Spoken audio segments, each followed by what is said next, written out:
Here's what happened last week on No Holds Barred Radio. Splat Paintballer writing in, I just called 1-800-NHB Live and got a sex line. Yeah, that's because it's 1-877. 1-800-NHB Live is a sex line? Hold on, now I gotta find out what it is. Hold on. Do you want wait, shut up, Damon. I'm listening. Do you want some hot action? Call. I do, yeah. Hey there, sexy guy. Welcome to an exciting new way to go live, one-on-one with hot. Hey, isn't that the same one that calls when you call that cereal company? Maybe. Baby, relax and get ready to meet real local. There you go. Relax, baby. Relax. Come on, I had 2 minutes and 30 seconds left. Shut up, Liam. Liam, you don't need that. I'll do it for you for free. Okay. Shit, I'm calling you after the show. NHB. Damon, Yes. it's Splat Paintballer. What's up, Splat Paintballer? Yeah, you can imagine my dismay when I heard that sex line came in. Well, you just It because was you... on speakerphone. Dude, we've had the same number since 2000. Wait. It was on speakerphone? And we're... It was on speakerphone. It's on speakerphone and was like your mother around or something? What are you doing, honey? Is that a toll call? Oh. Yeah, she was like, well, at least it's toll free. Yeah, they don't start charging you until after you put your credit card in there, man. Honey, it's better to play with the group than with yourself. Yeah. I get off for free. I just record the intro and just play it over and over again. Oh, my God.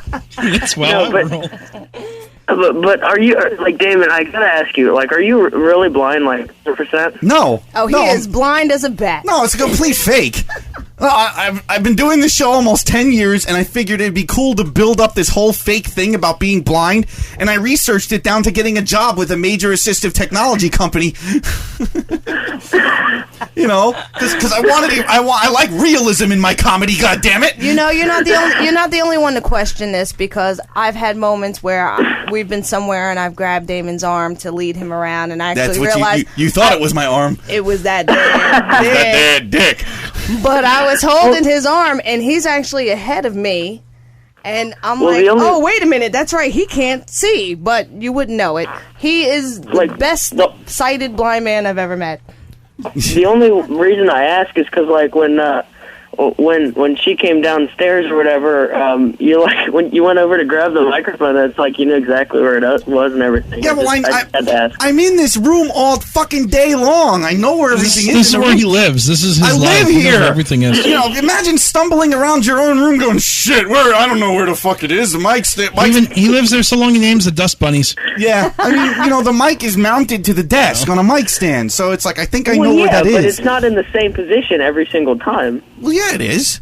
Damon's good. Damon's very good. I'm good. I know my shit. He knows his shit. Okay, Damon. Thank you very much. All right, you're welcome.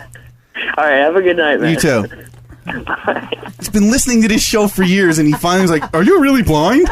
No. Hey, Damon, are you really blind? No, Liam. Liam, are you really blind?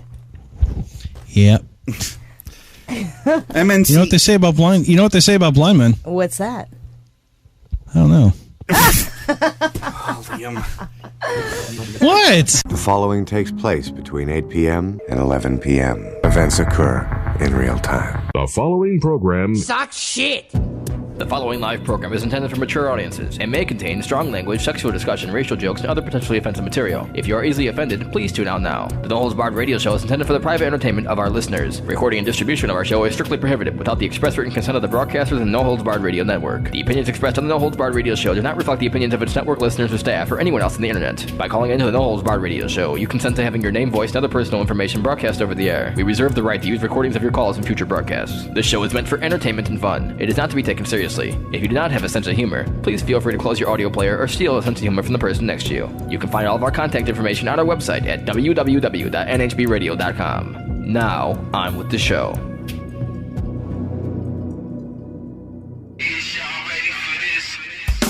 We are a chosen generation, and we are about to rise. We come from every town and nation to break through the fallacy and lies.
Happy Tax Day, everyone. April 15th, 2009 edition.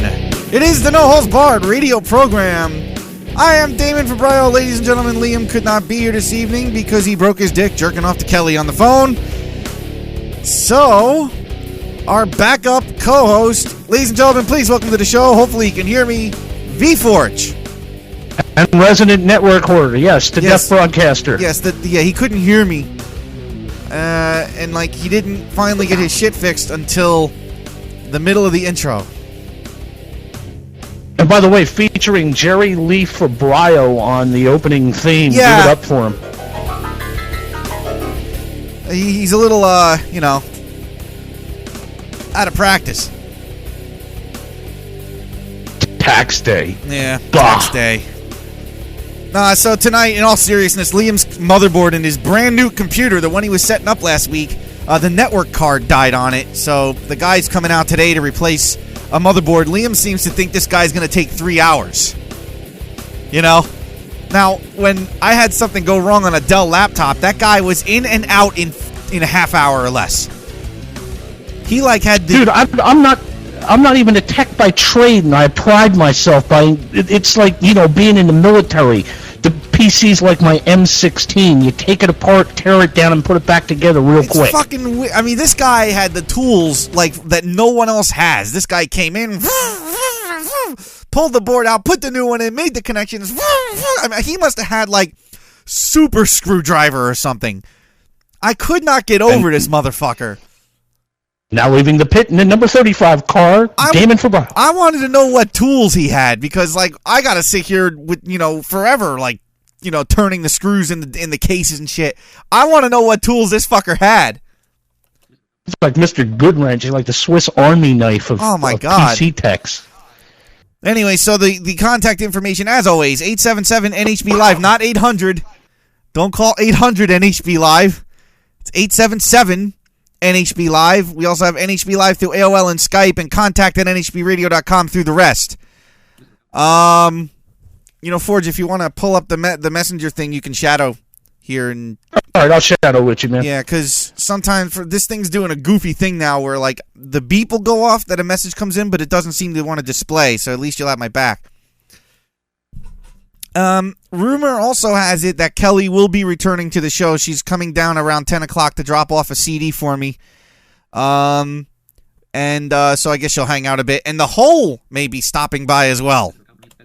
So, could be a jam-packed show. We got news, thanks to our news correspondent, Woodshop / ho-ho-hosed / he's got 18 billion screen names. I wish he'd pick one and stay with it. And if all else fails, we're going to check Skype voicemail tonight, as we always do. And if all else fails, I have a contest with an actual prize. And I'm targeting all you automation NHB junkies. Okay? Especially those of you who think you know all the parodies. Okay? If we run out of things to do, and we may do this anyway, because I got cool prizes, it's going to be name the parody, and I'm going to pull lines from a parody. I'll just throw out a random line from a random parody, and if you all think you're automation or parody experts, you tell me what it is, and we'll get a couple people we'll get a couple people to do this through Skype or the 800 number, and the winner of this contest will receive. I'm thinking I'll send about a month's worth of old NHB archive shows. Now, I have shows from July 13th of 1999. All the way up to around December of 2000. And then I pick up again from July or August of 01, because I'm filling in the gaps, and go through the Shit in the Microwave show, which was June, or maybe the show after, I forget. But it's June or July of 02, and then I pick up again in September of 03 and go all the way to this very show, this show you're hearing right now, which is being archived to the computer as we speak. So maybe what I'll do for a prize, like I said, if we get 2 people on, I'll throw random lines of a song out. Whoever gets the most guesses right, you'll get we'll ship you out a month's worth of NHB archive shows. And they won't be current ones. They won't be ones from the last month and a half. Maybe we'll go back to the early days and send you some old shit. And this all gears up because, we're pressing up on the 10-year anniversary of the No Holds Barred radio show taking to the internet. July 13th, 2009, which falls on a Monday, mind you. So, July 13th, 2009, the 10-year anniversary of the No Holds Barred radio show.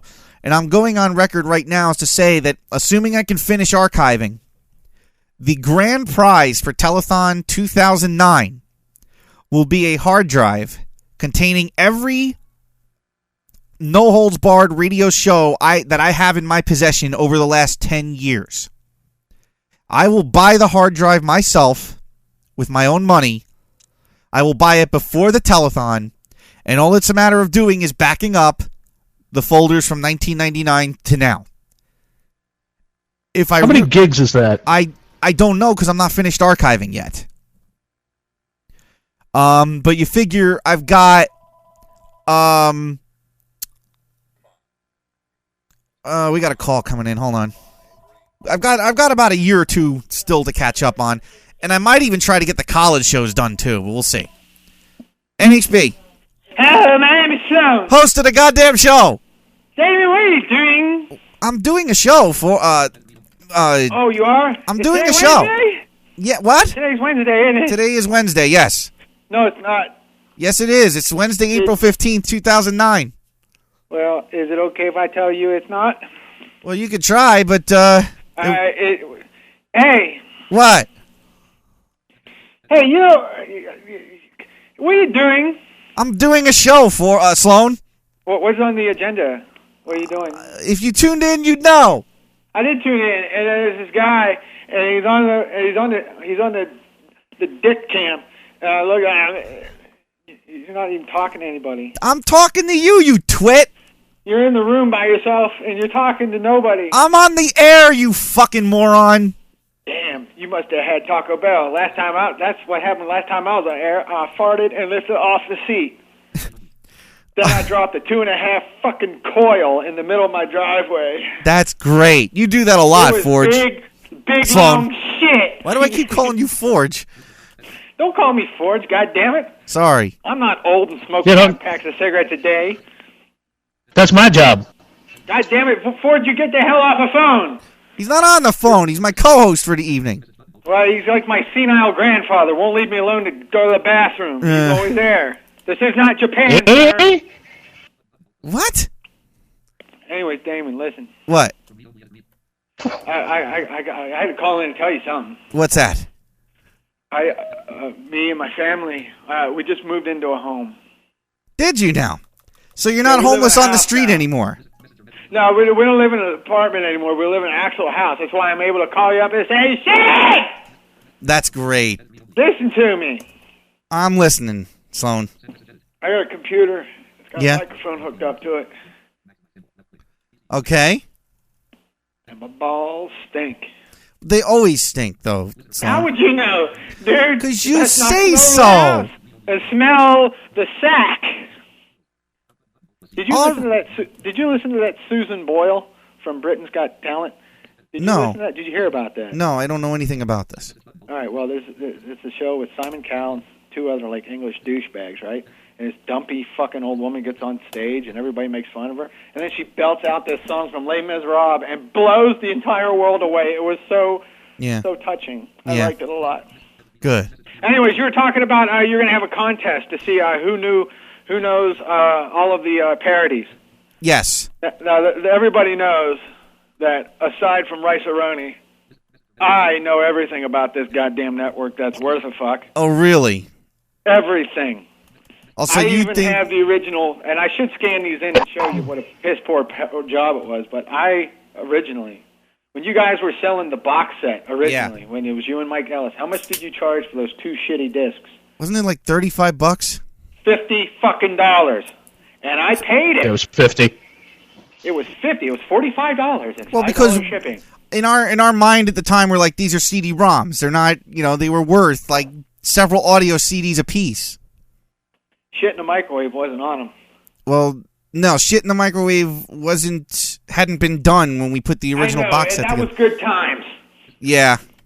Yeah, I could actually get on Instant Messenger without some douchebag ask me. It was great. It was fun then. Well, you're the dumbass that gives out your screen name like a moron in the damn bit.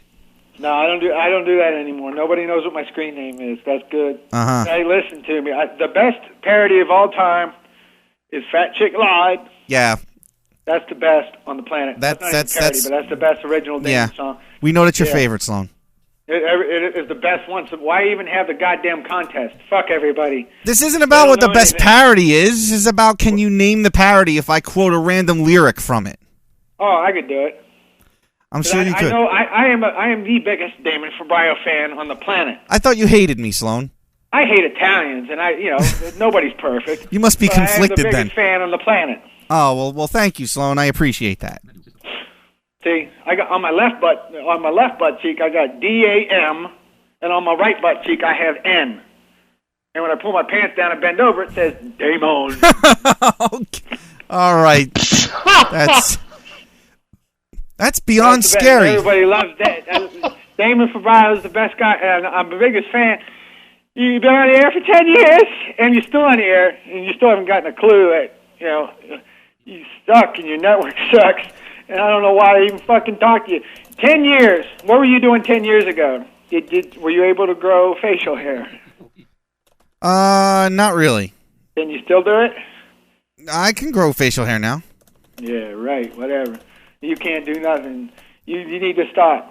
The best one. I'll tell you what the best parody was. The best parody. Let me think. Okay, give me 5 seconds. I'll name the best parody you ever did. All right. I think it is. She likes it in the pooper. You think She Likes It in the Pooper is the best parody? Yeah, that was the one because that was the one. Yeah, that was the funniest one. Actually, you know what? I lied. You know what my favorite parody is? Seriously. What? What the hell did you do? I don't even know if I don't even think you did it the full way. It was Henry Rollins doing Chicago. What the hell was it? Henry Rollins sings Chicago. Yeah. Yeah, that's the funniest one. Okay. Everything else is great, but that was the best one. So let's not have a contest. Let's talk about me. Okay, let's talk about you, Sloan. I recently pirated the Rosetta Stone software to learn Russian. Not only so I could play my favorite video game, Stalker, which takes place in the zone of Chernobyl, but so I could talk to this really fucking hot illegal alien Russian chick that used to live down the street from me, but she didn't live there anymore because I moved, and it sucks. Now I live in a neighborhood bunch of old people, and they're all gonna die. Nice. In my dick. In your dick? In my dick! Okay. I got a lawnmower, too. I don't think it's mine, but I'm gonna ride it. So, Sloan, this house you moved into, does it have a basement? It does have a basement. It's got a basement and the top floor, and I got a table, and I crapped in it. I hate it when you move into a house and you got to get used to the toilet, and you got to get used. You sit, and the first time you get in the shower, you freeze your ball sack off because you haven't figured out the shower yet. I don't do that. Well, you lived in the same house since you were born, asshole. No, I haven't, but I mean, because I lived in a college dorm for years, and when you go to hotel rooms when you're away from home, you don't just jump in the shower. People were being mean to you, dude. You were actually bathing in the toilet. No, you don't. Water's actually very cool. No, I never bathe in the toilet. I can't fit into the toilet, Sloan. You don't have to fit in the toilet. All you need is a washcloth. Oh, Sloan, and no. some dish soap, and you can take the hooker's bath. The hooker's bath. Yeah, scrub your ass. Scrub the junk. Scrub the junk, baby. See, you got it. I'm going to make a T-shirt that says Damon Fabrio says, scrub the junk. That's right. And take a pill. Yeah, that's the morning after pill. No, don't take that pill. No? Have you had to take that yet? Have you ever taken that pill? No, I'm not a girl. It doesn't work for guys. No, definitely not. I'm pretty sure that, if you take the morning after pill, you'll what if you take like Steve Urkel or something? I don't know, something weird. Yeah. Yeah, think about the potential of that. The morning after pill for guys. Oh my God. Yeah, imagine how well that would go down. Well, it would make it so that you would feel bad about having to fuck that big fat bitch that you picked up at the bar. Yeah. Well, we all have our crosses to bear. Are you pissing, Sloan? Yeah, I'm taking a leak. Shut up. You're going to mess me up. Don't laugh. Both of you, shut up. You're going to fuck me up. How do you fuck someone up taking a piss? Because you keep talking, asshole. Now shut up. What does that have to do with anything? Because I can't keep a consistent stream if you're sitting there yakking your asshole off. Shut up. Okay, now I'm done. It changes the trajectory and shit, man. No, I ain't worried about pissing on the floor. It's just that you guys keep yakking, then my stream stops. Wait, your stream stops? Yeah, I gotta concentrate, man. Dude, if your stream I tell everybody in the house, shut the fuck up when I go to take a piss. If your stream stops mid-stream, you might have an enlarged prostate. I thought about that, so I stuck a finger up my ass and looked for it. Mm-hmm. And I don't think I got one. You don't. No, you have to have a prostate. Okay, well, where can I get one? No, it comes in the box. It comes in a box? Yeah. It sounds like me, my prom night. Wait, what is this, like a prosthesis? Or Nah, we was in the back of my 1986 Dodge Caravan. I couldn't get it out in time. So I was drunk and shit. I don't know. I fell asleep in the creek anyway, so who cares? Okay, well, thank you for sharing that, Sloan. That's fine. Hey, listen, one more thing. If I ever come back to this network, I need to have that Boston T-shirt on my desk. What Boston T-shirt? The T-shirt. It's a shirt. Yeah. It's shaped like a T, and it has Boston on it. The band. Okay. You retard. Well, no, you must put it in a box, and you must put my address on it, so I may be able to have it. Okay. Today. All right, Sloan. All right, so go ahead and get off the air and do it. All right. Watch you. Okay. Do it now. All right.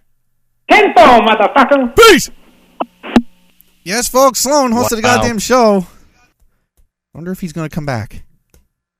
I sure hope so. Yeah. Well, messages coming in, which I can finally see. Happy Food writing in. Dear God, the intro is being sodomized. What are you talking about? Zalos writing in. I see Liam is off playing with his thingy. Hope Kelly showed him where it goes. Cloud Paladin writing in. If you want to really get the automation pros, throw out lines from Video Vamps parodies. Why? THC Bagley writing in, that prize is mine. I have to sleep listening to automation. Oh, we'll see. We'll see. Dune writing in, for God's sake, don't drop it. Don't drop what? Don't know what he's talking about. Cloud's writing in, so the winner of this year's telethon should get their prize by 2012. No, I'm going to actually show the staff how to ship telethon prizes. Ho's writing in, and on the first hour of the telethon, you will post said hard drive on eBay with a 3-day time limit. So when we win, when we win it, we'll have legal recourse when you don't ship it. No, I'm not going to post it on eBay. I'm a man of my word. TC Bagley writing in, yeah, forget about the ugly woman you fucked the night. Forget about the ugly woman you fucked the night before. And then Dune writes in, the morning after pill for guys, it makes your arm fall off so you don't have to chew it off. There you go. Nice. The morning after wolf pill. Ooh, that's scary. Dude, I have woke up with some question. Nah, never mind. I don't want to go there. Oh, why not? Oh, God, when I was single. Dude, I bet you 3 of my girlfriends weighed more than your 6. Oh, yeah, maybe. Mosh Pit moderator writing in, I think Liam got some cake in his nick. I noticed on his MSN he said it quit. He said it quit. Yeah, it did quit. But what does that have to do with cake? I don't know. Hey, so did you hear? What? Your favorite media whore out there? What about him? She's the Tetradeca mom. Oh, she's got all her kids home. Isn't that nice? All 14 of them. And you know what? Coincidentally, that's the same number of houses that went up on the market for sale on her block at the same time that she moved back in with them. Yeah. Isn't that great? Fox Green Names writing in, all winners of the Hot Summer Sheet weekly competition get their prizes shipped within 5 days. I'm going to do one better. For tonight's show, if we do this contest and you win, all I have to do is zip the files, upload them to like SendSpace, and send you a link. I can have it done within 1 business day. Assuming I get your email addresses. So, you know. And I've got, you know, like I said, I've got everything except the end of December 01 through July or August of the end of December 2000 through July of August 01. And then July of August 02 through September of 03. Everything else is here. So what am I missing? Like 9 months and then like another year? Roughly, what's the bite count so far, saying that maybe you're missing maybe just a little shy of 2 years? Yeah, something like that. And I'm working on it. What's the bite? How large is that right now? How much drive space? How much roughly? Drive space? I'll tell you in 1 second because you're asking me this for the second time and putting me on the spot. Let's see. I go into the show archive folder, and I go. If I select all of this. What does it say? It is currently at 72 gigs. That's a lot of audio, man. And they're mostly encoded in MP3 format.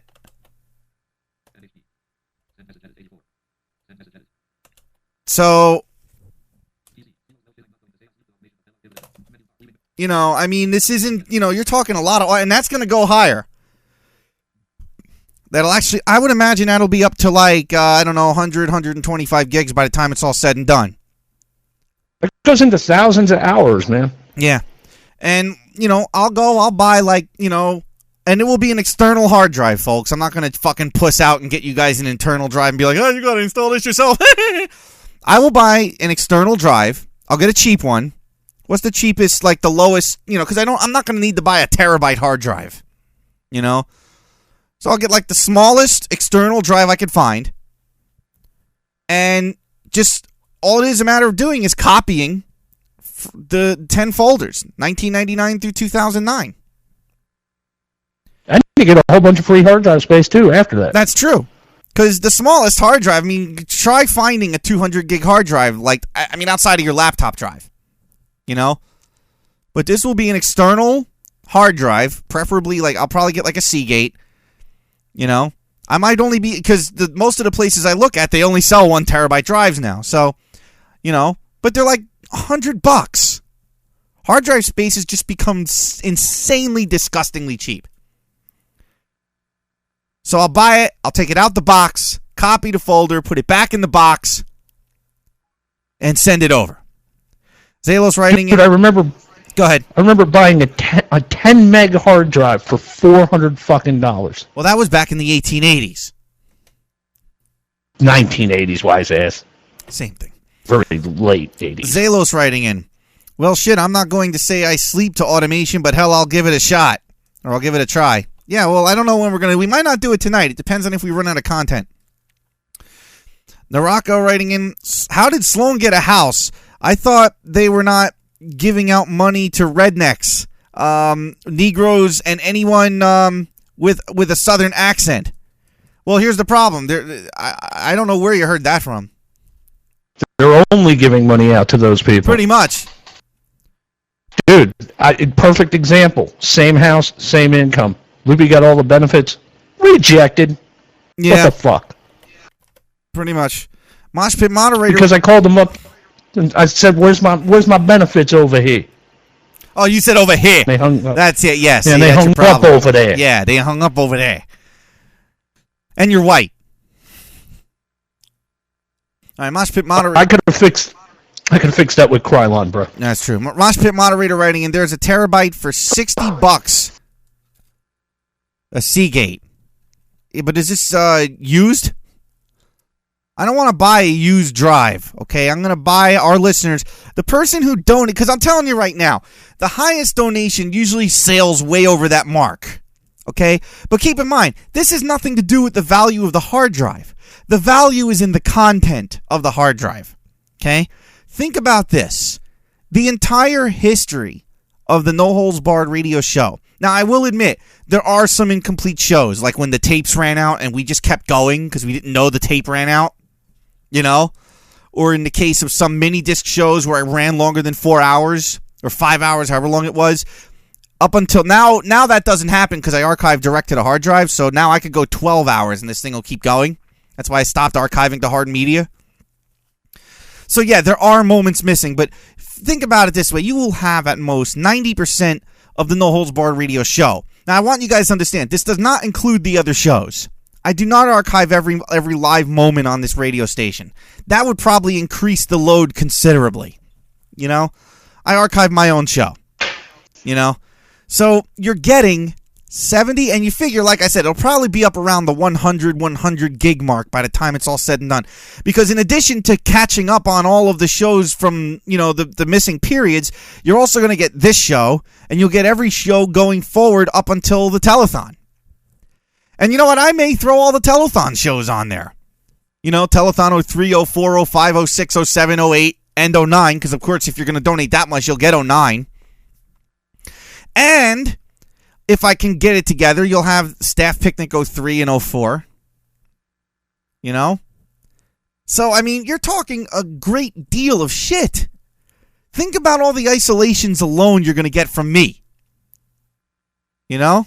You will have every single isolation of you ever. Everything. I mean, folks, you will have more than I have. I mean, you can spend your life clipping every single Damon isolation in history. You could hit me with shit I won't even know where it came from. You know? Not to mention, I mean, there's a lot of stuff that's not in automation because I haven't gotten around to clipping it yet. If you just listen to automation, you've only maybe scratched the surface of the No Holds Barred radio show. And there's also that stuff before people started isolating. Yeah, true. And if I really bust my ass, I may be able to put the college stuff on there, which you're talking another 3-4 years of shows. Now, granted, most of that stuff is music, and for legal reasons, I can't record the music onto these shows. So you'll be getting what amounts to the air check tape, which will be about an hour to an hour and a half of actual content. The rest of it was music, you know. But still, you're talking a good 3-4 years of every week, you know. Oh, you had an hour and a half of content out of a 4-hour music show? No, it was a 3-hour show, Forge. NHB was... that really rocks. Well, I don't know. See, I have to actually... Now, the college shows, I will warn you, they're going to probably be haphazard because I know I'm missing more of that. You know? That's still more content than most of these regular fucking music DJs having in a given show. Yeah. Well, it was college radio. I could get away with more. And I did. Well, I tried to. Mosh Pit Moderator saying a 500 gig hard drive for the same $60. Sam's writing in, I sleep to automation. I have an app on my Airphone that lets me listen to the station, so I use it every time I get in bed. So Sam essentially is sleeping with the station. Oh, Mosh Pit Moderator. Talk about being in bed with a network. Oh my God, yeah. He must jerk off every night now that he's on staff. He's like, I'm on staff. Because he's doing radio-induced coma Fridays from 4 to 6 p.m. Eastern. You are. Yeah. There. Well, yeah. Mosh Pit Moderator writing in, no, the drives were at Walmart. My friend got it about a month ago. I would never buy computer parts from Walmart. I don't care.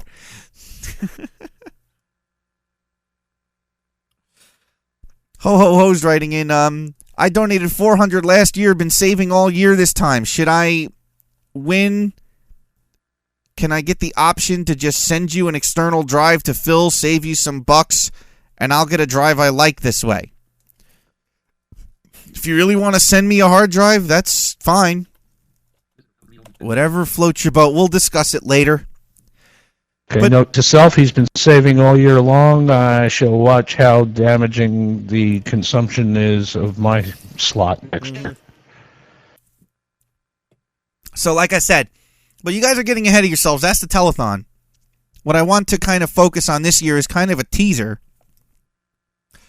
is to do these little contests and, I can give away, small little samples, like shot glasses of the No Holds Barred radio show.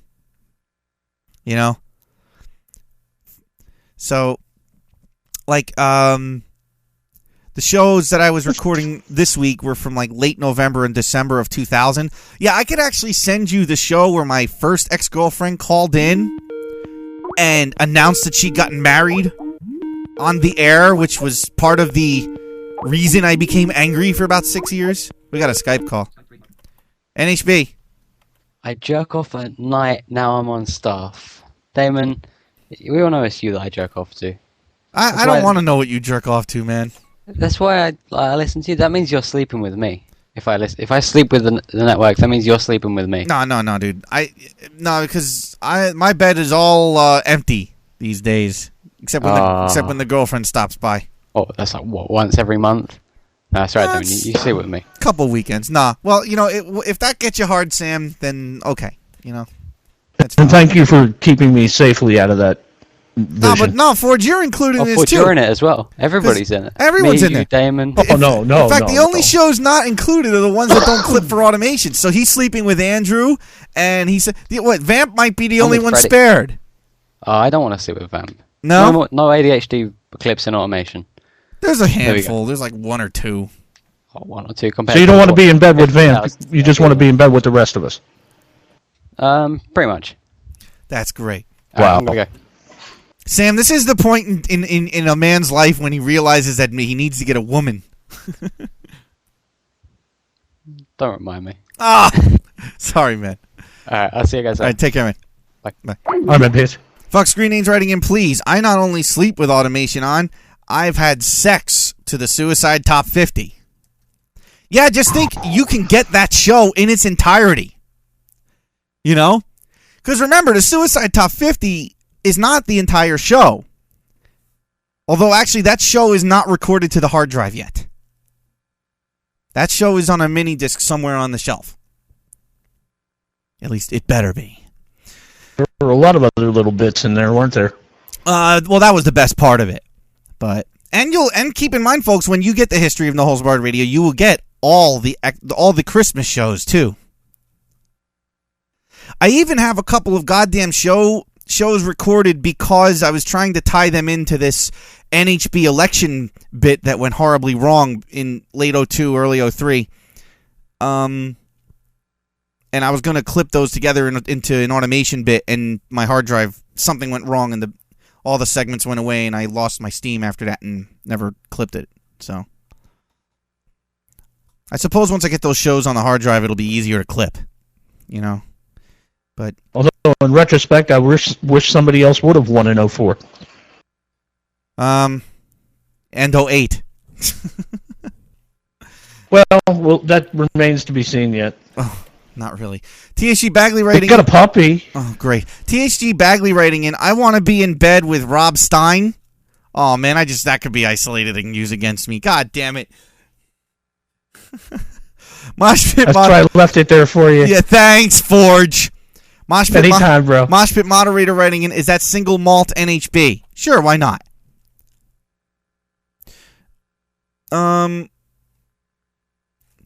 MNC Apathy writing in climax during Dear Mr. Jesus.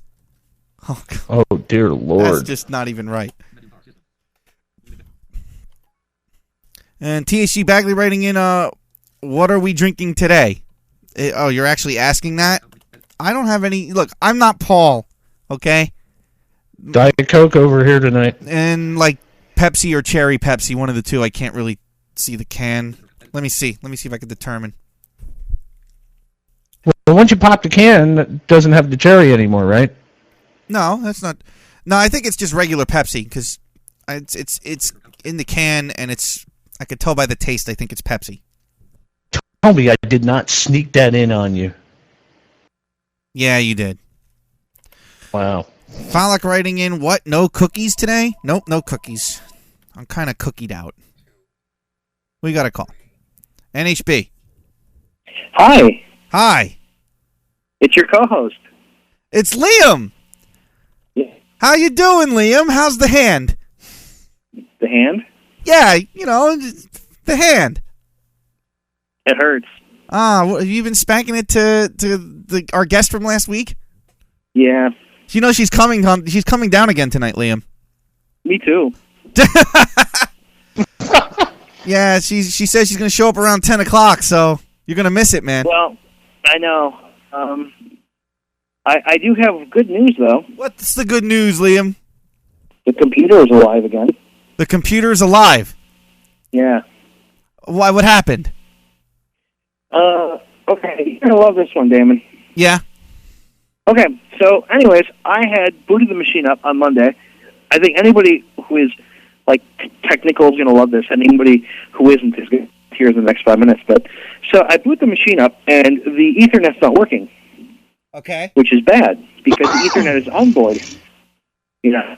Yeah, onboard Ethernet, which you could have just gone and gotten a $5 NIC card and it's been done with it, but... Well, but I just got the machine a week ago, and the onboard... No, I understand what you're saying. You just got it. Onboard NIC should not have died. Warranty, call tech. There's no reason, exactly. Yeah. So anyways, I'm like, oh, what the hell's going on? I better do something. So I check, and, everything's working, and and whatever, except for that. And it's not even showing up in Device Manager.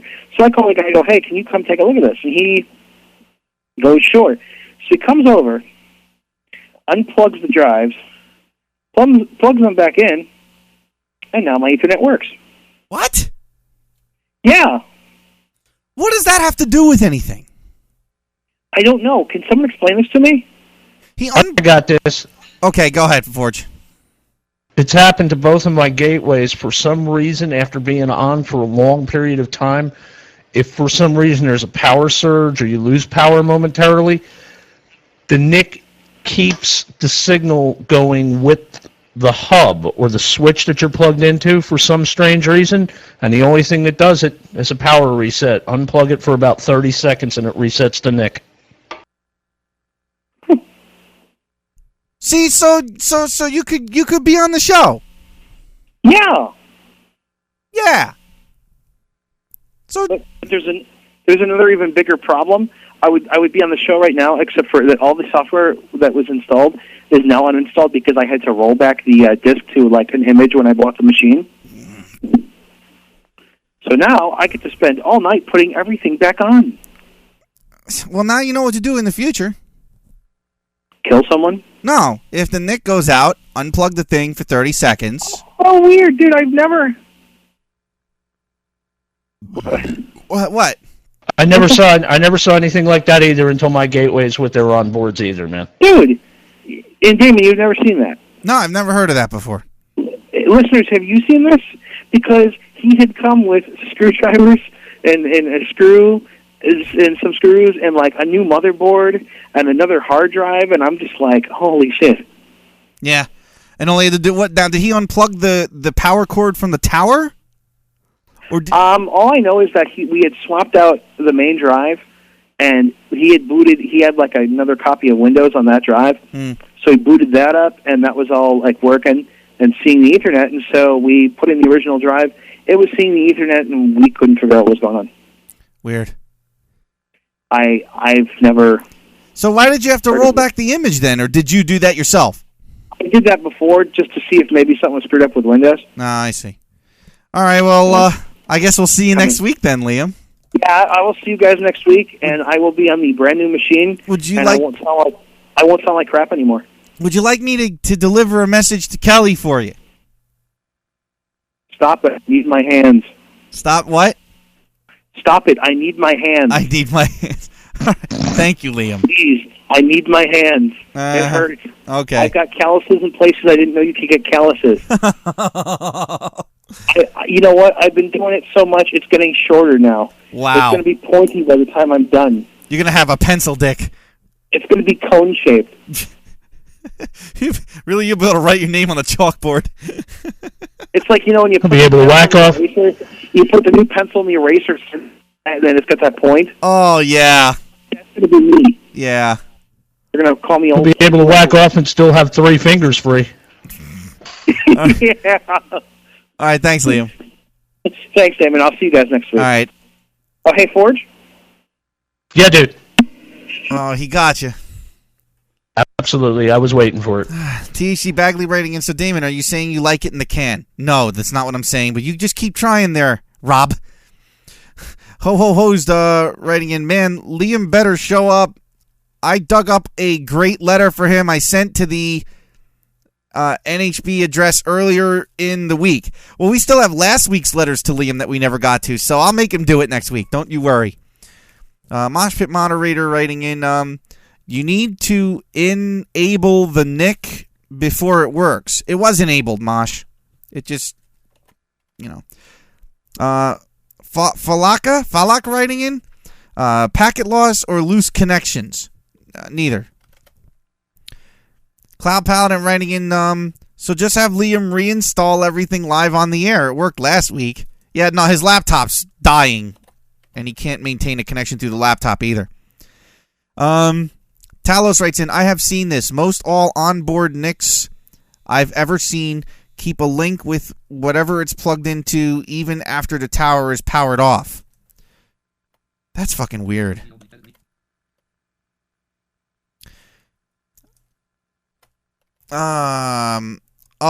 Phallic is telling me how his name is pronounced. Thank you, Phallic. All right, so we've managed to kill 1 hour of the show doing nothing. That's great. So we're gonna. I got a few things for later if you want it. So do I. Next hour, I got news. Forge has news, and we'll see what happens beyond that. Phallic writing in, you're welcome. All right. So we're not quite up to 3 minutes. By the time I set this up, it'll be it'll be that time. And I do have to. I want to apologize to Sam, and mainly because he sent me something for a bumper weeks ago, and I totally forgot about it until this week. And if any of you guys are interested in contributing bumpers to the No Holds Barred radio show, they're those things that are like, and now back to the show that blah blah blah blah blah blah. You hear me play them coming out of breaks. If you want to contribute one, you can contribute it to my show or any show on the network. Just send it, just do your voice only and send it to Damon at nhbradio.com. And Cloud, re-record yours and clean them up somehow. Yeah, please. Man, those things are priceless. THG Bagley writing in Technobabble. I like boobies. Ho's writing in, onboard NICs keep a connection because they tend to be configured for wake on LAN by default in the BIOS. Okay, so the battery keeps a charge to the NIC to the hub. Yeah. So I guess if you go disable that, you'll be fine. I have this weird issue going on when I have Winamp up. It won't let me see the messages. Not sure why. Oh, that's okay. All right, so like I said, folks, we're going to break. I'm going to do something a little bit different this break. Okay? I'm actually going to play something that doesn't belong to me. It's not a parody. It's not one of my solo pieces. It's an independent band. I'm actually auditioning for these guys in a few weeks. It's the lead-off track off of... the band is called Days Before Tomorrow. The album is called The Sky Is Falling.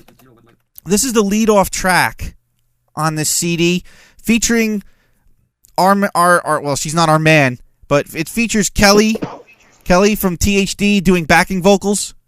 And I may very well be their next their first keyboard player. But this is the lead-off track from Days Before Tomorrow. Their website is daysbeforetomorrow.com. The album is called The Sky Is Falling. This is a track called Lighters. Really cool song. Check this out. Let us know what you think. We'll be back with more No Holds Barred Radio after this.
I'm just kidding. You know, it might take us a while to make a promo, but at least we actually make one. I'm Sam, I'm from the Radio Indie Tacoma Show, and we're the newest show on NHB. We're on every Fridays from 4 to 6 PM Eastern, and quite frankly, we don't have a clue how to do a show. We might have done one before, but we didn't actually tell anybody on NHB that we're not really all that funny. So if you do tune in, you're going to be the one that's got to phone us, you're going to be the one that's got to bring us the jokes, and you'll make our show funny for us. But the thing is, we're still going to take all the credit for it anyway. We're on every Fridays, 4 to 6 PM Eastern, so tune in, and I guess I'll ask you to enjoy it or something. Fuck. Producer Bill here, and I would like to invite you and everyone to join us for the Horseshoes and Hand Grenades show, live every Thursday night at 8 PM Eastern, right here on the NHP Radio Network. Now where the hell did I put that bloody spot of tea? 10, 9, 8, 7, 6, go for main engine start, 2, 1, booster ignition, and liftoff.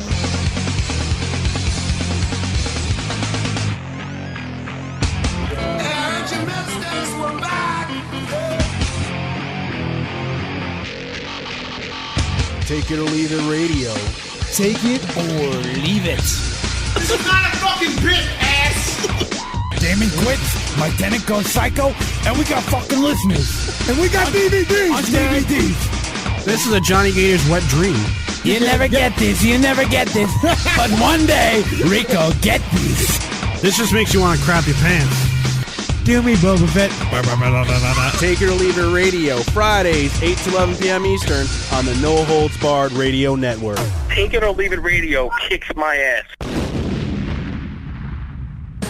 The No Holds Barred Radio Network is intended for mature audiences only. Listeners under the age of 18 are not advised to be listening to this content. The No Holds Barred Radio Network and its live shows may contain strong language, sexual content, racial jokes, and other things that are deemed to be politically incorrect. If you're easily offended, tune out now. By calling or writing into the No Holds Barred Radio Network, we reserve the right to read your messages on air and use your information as we see fit, especially if you are being abusive to the network. You have been warned. Recording of our shows is prohibited without permission of the No Holds Barred Radio Network.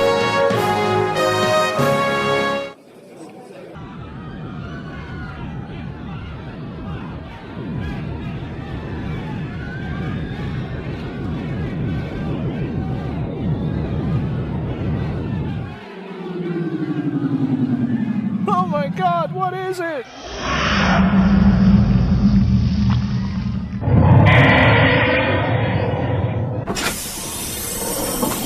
Why, it's Shadows of Doubt, every Sunday night at 8 p.m. Eastern Standard Time, right here on the No Holds Barred Radio Network.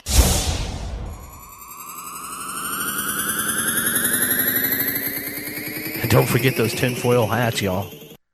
Now gas around, everybody. It has often been said that the Hot Summer Ship radio show is filled only with the old, the stolen, and the inside jokes. However, now we have the proper opportunity to find out what is truly inside the ship. Put on the glove, and now let's see what's in the ship. Oh, I think I have found something. The question is, can you hear me scratch myself? Ladies and gentlemen, it would seem that this ship, as with all the others, is filled with a Scotsman.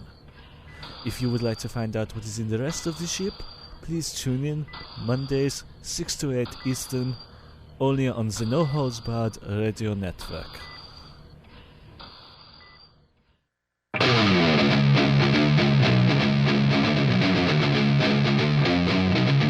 Now back to the show that teaches the whole family the importance of an incestuous relationship.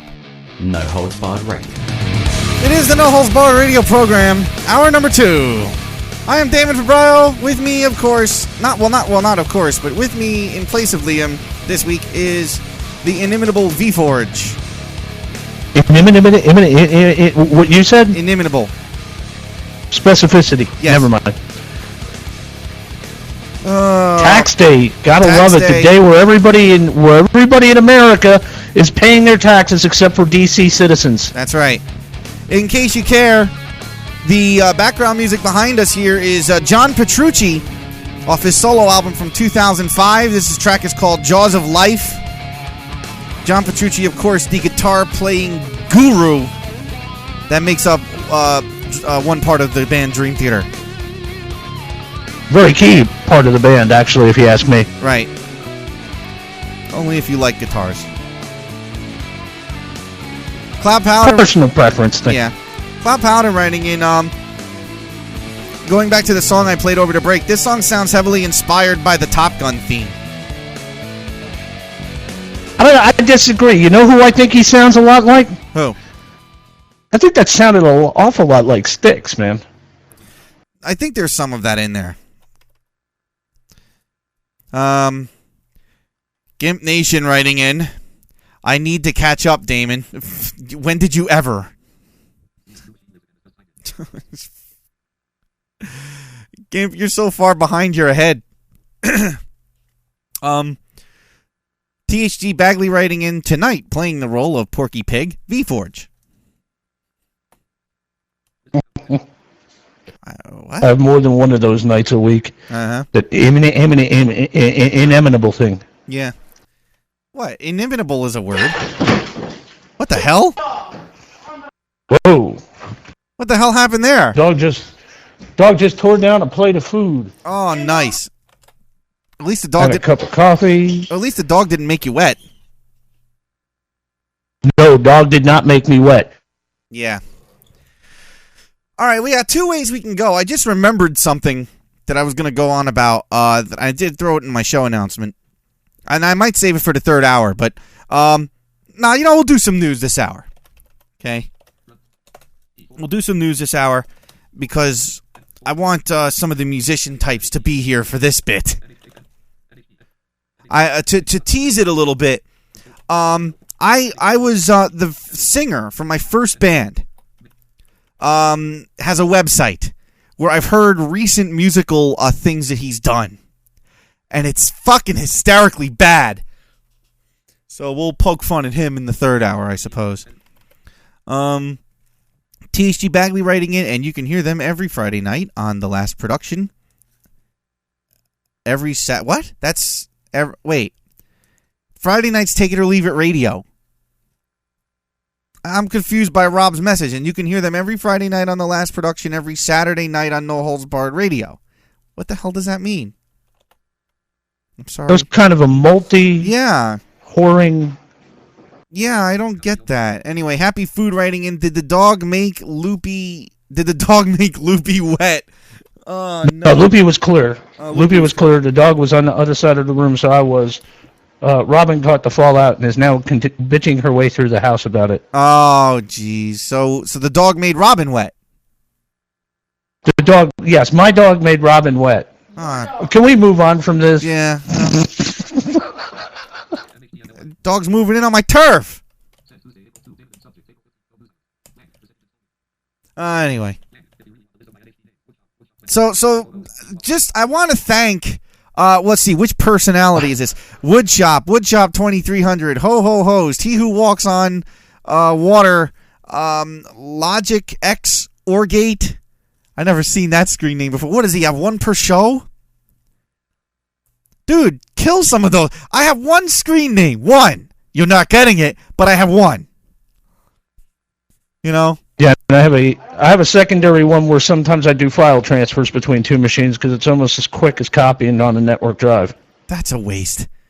Anyway, we got some news here. Thank you to Alex. I'm just going to call you Alex. Thank you, Alex, for helping out, and it is much appreciated. So this is what we got here. Kansas man charged with stealing women's underwear.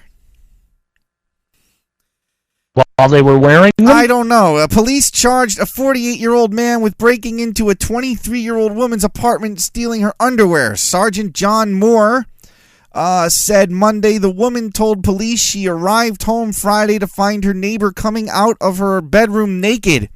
She called police, who arrested the man trying to leave his apartment in possession of a pair of women's panties. The man was facing 2 counts of aggravated burglary because the woman was accompanied by her child, who she walked in on him. The child walked in on him. He was also charged with theft as well as lewd and lascivious behavior. Moore said the woman had not been staying in her apartment recently because she suspected someone had been entering her bedroom and going through her underwear drawer.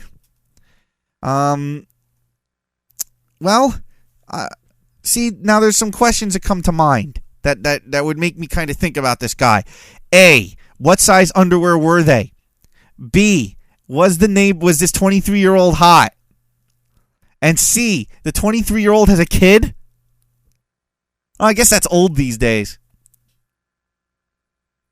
Well, now why? He's going door to door ripping off underwear? No, he's just going into this girl's apartment, apparently. At least, no, if he was going door to door to door, then, that'd be something else. But apparently he just wants this one girl's panties. It'd be like serial thonging, wouldn't He's it? getting it all backwards. You're supposed to want what's in the panties. Not the pant. I mean, first of all, if you really want to get into it, why would you want the panties from the drawer? Most of these guys, the fetish is to get them when they're dirty. I think. Well, it depends. No. Some like to keep them as trophies. No. Listen, depend. Now that's a total different. That's a completely different fetish. It's like raiding the old folks' home and shit. At least she was young. But now they leave these important facts out. Once again, now if this girl was like a size 18, then maybe he just needed a parachute. Or a tent? Yeah, maybe. Have things gotten that bad for housing? I guess maybe so. It's Kansas, But I don't know. What kind of underwear was it? Was it, bikini briefs, granny panties, thong, G-string? Boxers? Yeah, I guess women could wear boxers, could they? Yeah, I've heard of it. That has got to be the most unsexy thing I've ever heard. If you're a woman, like some guys like to keep them as trophies. That's what I was getting at. Their conquest, so to speak. That only works if you've gotten the girl before. You know what? Out of all, now I've been with a grand total of 18 girls since I'm 20 years old. So you figure I've been with 18 girls. I'm 35. Okay. Now I've never collected their underwear though. I wouldn't want to. Of course, some of these girls, the size of their underwear left a fabric shortage in the state, But, I don't know. THC Bagley writing in, what was Dune doing that night? It didn't, 40, he was 48 years old? Let me check that news story again. I don't know, it's Hutchinson, Kansas. Yeah, he's a 48-year-old man. Dune! I think, you know what? Wait. 23-year-old woman, apartment, woman had a kid, Kansas. All right, Dune, I know you snuck in on John's wife. Sneaking in on Liz. John's wife. No, not Liz. No, John from the Dune and John show. No, isn't her name Elizabeth too, though? I don't know, is it? Yeah. We have another John and Liz combo on this network? Oh, God.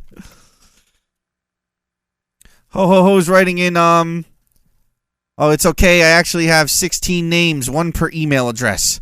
Only using 4 normally, though. Dude, if you have more than 2 names, you're like stalking people. Fox Greening's writing in 48 from Kansas. Is anybody thinking the Sunday show may be going away for a while? See, this will be pretty interesting, dude. If 15 pairs of women's underwear turns up missing, it's going to prove my numeric that's conspiracy true. theory. That's true. Dune with the 16 thing going on. Megan writing in another question. Where does she shop for her underwear? I don't know. Does it matter? THG Bagley writing in, one John and Liz combo was bad enough. No, that's not true. Dune writing in, no. I'm 45 in Wichita. All right. Well, we have to ask these things. Chris Reagan. That's in the brothers. Yeah, Chris Reagan writing in, I know women who like to wear men's underwear. Yeah, well, that's... No. You know, out of all the girls I've dated, no woman has ever, to my memory, worn boxers unless that was all. You know, like if they're wearing boxers and just boxers, yes. But not boxers as an undergarment to something else. I've never seen... I don't want to hear disturbing until you pushed a man through a woman that's wearing... through a window, rather, that's wearing... Oh. Yeah, we know. You pushed Rye's ass through the window.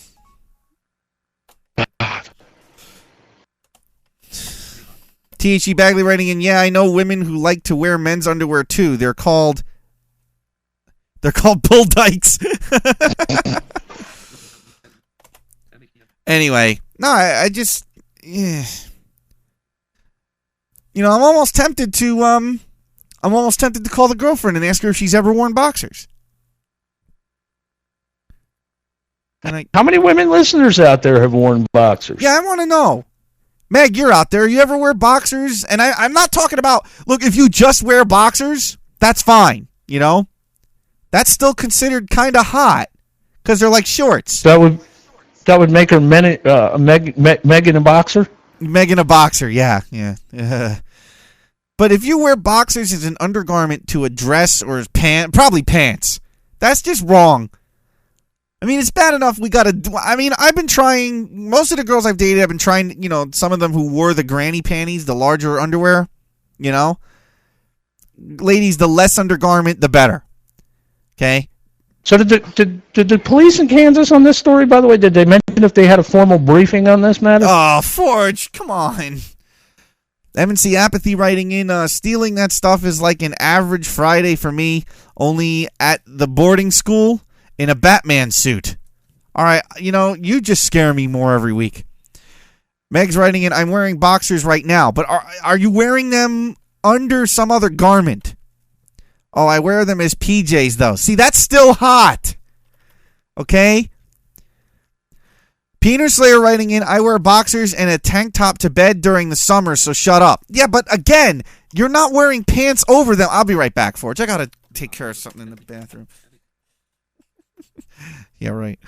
You got no... oh, damn. Way too many fucking mental images here that could just be distracting. No, like I said, women who wear boxers as like pajamas, that's still hot. Not to mention the ease of access you can get. You know, Forge? Mm-hmm. Oh, yeah. Of course, I think that's why I gave all my boxers away to Loopy. See, my girlfriend sleeps nude when she's with me. And that is fucking awesome. Okay. Yeah, we do too when we lock the door at night. I don't need to know these things, you know. These things I don't need to know. Just... What's the matter? That way it's easy for her. If she wants to roll over, she can get a little Forge salami in the middle of the night. You know, it's all good. Does she have the to move... Forgeroni action? Does she have to move the stomach and the boobs out the way? No, the flap is gone. The flap is gone. Anyway, here's some more news. I gotta stop. Woman gets theft citation for picking daffodils. Centralia, Washington. A woman accused of picking daffodils on city property was arrested and given a theft citation. Police said a man called and complained about the flower picker. And off... who the hell's... I'm getting a call from Florida. Oh, boy. NHB. There we go. It's Muad'Dib from the real chat room. It's a total blind thing, man. See, there's nothing sexier than a chick sleeping in your bed wearing your boxers and one of them wife beaters. You got a little bit of side breast there. You're missing what I'm... No, listen to me. You're totally missing what I'm saying. I'm not saying that women wearing boxers is nasty. What I'm saying is if you're wearing boxers the way guys would, like you got boxers and then jeans over top of them. Okay, that's not that nice now. No, but if she's just wearing boxers and nothing else below the waist. Oh, that's nice. Yeah, that's happening. That works. That's happening. That works. But if you're wearing boxers as undergarments with pants over them, or a dress or a skirt or something, then that's fucking wrong. If the chick's doing that, then she's also wearing a flannel with the sleeves cut off. Yeah, exactly. Yeah. And she's probably got bigger arms than you. Yeah, no shit. But no, definitely not saying. That's why I'm trying to clarify here. You know, if a girl's got a skirt on, she should be wearing the most I'll accept on a girl wearing a skirt is bikini underwear. Or nothing. And Indy. No, I said the most. Indy. Yeah. What for? But Indy, I'm with you on the wife beater thing too, because that gives you like all kinds of access points, multiple access points. Yeah. Oh, yeah. See, that works if the girl has boobs. Well, no, I'm not even going to do that joke. Never mind. Oh, yeah, Anyway. back off. Yeah. I'm not even going to do that joke. I was going to do it, but then your little promo at the beginning of the call, all these numbers are going to be logged and recorded, blah, blah, blah, blah. Yeah. Don't make me have to kick your ass. Yeah. Anyway, on with the show. All right, thanks, man. There. Let's see. Rob, TGD Bagley writing in, is that Forge Salami... Oh, is that Forge Salami kosher? I don't want to know this. Absolutely. It's the only kosher Italian pepperoni on the planet that I'm aware of. MNC Apathy writing in, who the fuck calls that in, referring to the woman who got busted for stealing daffodils? Some asshole. THG Bagley writing in, yeah, but he was cast in the wrong hole? I'm not quite sure what that means. And Sam writing in, Forge gives way too many visuals. Forge and Loopy having sex is the equivalent of two wrinkly prunes rubbing against each other in the bag. Ah, that's fucking wrong. Okay, Sam, when I get done with Vamp, I'm coming for you. Ah, that's just an image I don't need. Ah, God. I don't think they're wrinkly. Boy. No, see, now you're gonna making me. Now he's making me picture my grandmother and grandfather. No, because I'm waiting for Loopy to storm through the room and grab that microphone. No, she's off headphones at the moment. Sam called us a couple of old wrinkly prunes. All right, we got a Skype call here. NHB. Yo, Damon, Rob. Hello? Hey, Damon. Oh, Rob, what's up? No, that last comment I made, I was talking to a friend about the new X-Men Origins Wolverine movie. And how did that get to me? I had it on the wrong window, dude. Oh, okay. So that was totally my fault. I even sent you a message telling you not to read that on air. Well, I didn't get that part. Well, that's okay. I just figured I'd call in and clear it up. All right, thanks, Rob. Later. It just dawned on me, I don't think we're getting to all our content tonight, Forge. Which is fine. Peter Slayer writing in, oh my God, I vote for Papa Forge to be kicked off the station the next time he makes a sexual reference. The Dixito visual was enough. I can't take this. I'll try to contain myself. Yeah, because remember, Forge, after you reach 40, you're not allowed to have sex anymore. You know, we have all these young people. You're too kind. No. We have all these young people who listen to the station who think 48 years old is old. You know? See, I'm sorry, guys. If I'm 80 years old and my dick can still get hard, it's going in something. And I'm going to be very graphic, and I don't give a shit how grossed out you get. Because, for one, if I'm still doing this show at 80-something years old, you'll all still be listening, probably, and you'll all be right fucking behind me. Because by then we'll all be old. At that point, see, you gotta understand, once you reach, 60, it don't matter no more, 60, 50, you can still sort of, because once you start getting that senior citizen discount everywhere you go, and AARP is knocking on your door, and you're getting calls from the life insurance people going, hey, we can reduce your rates now. No matter what happens, you're old. It doesn't matter if you're 60, 75, 90. It doesn't matter. Of course. It's a classification. It's a checkbox on a form. Right. Of course, if my dad were to hear me say that, he'd probably have something to say. But he don't listen to this show no more, so I'm safe. So I got one for you. Well, hold on a minute. Fuck Screen Names writing in, picture it. A scene panning over Forge and Loopy in bed, and text fades up saying, if you need a hip replacement, call 877-642-5483. Uh-huh. MNC Apathy writing in no sex after 40? No, I love MILFs. And to a lesser extent, GILFs? Oh, grandmas. Yeah. I guess that all depends. Well, there's a new show we need to about stop it. A new with this- reality show about every a time- 40-year-old yeah. woman with a bunch of 20-year-old guys, the cougar. Yeah. NHB. Yeah, it's Subway, and you know what I read a while ago? An 80-something-year-old got like a 20-something-year-old pregnant.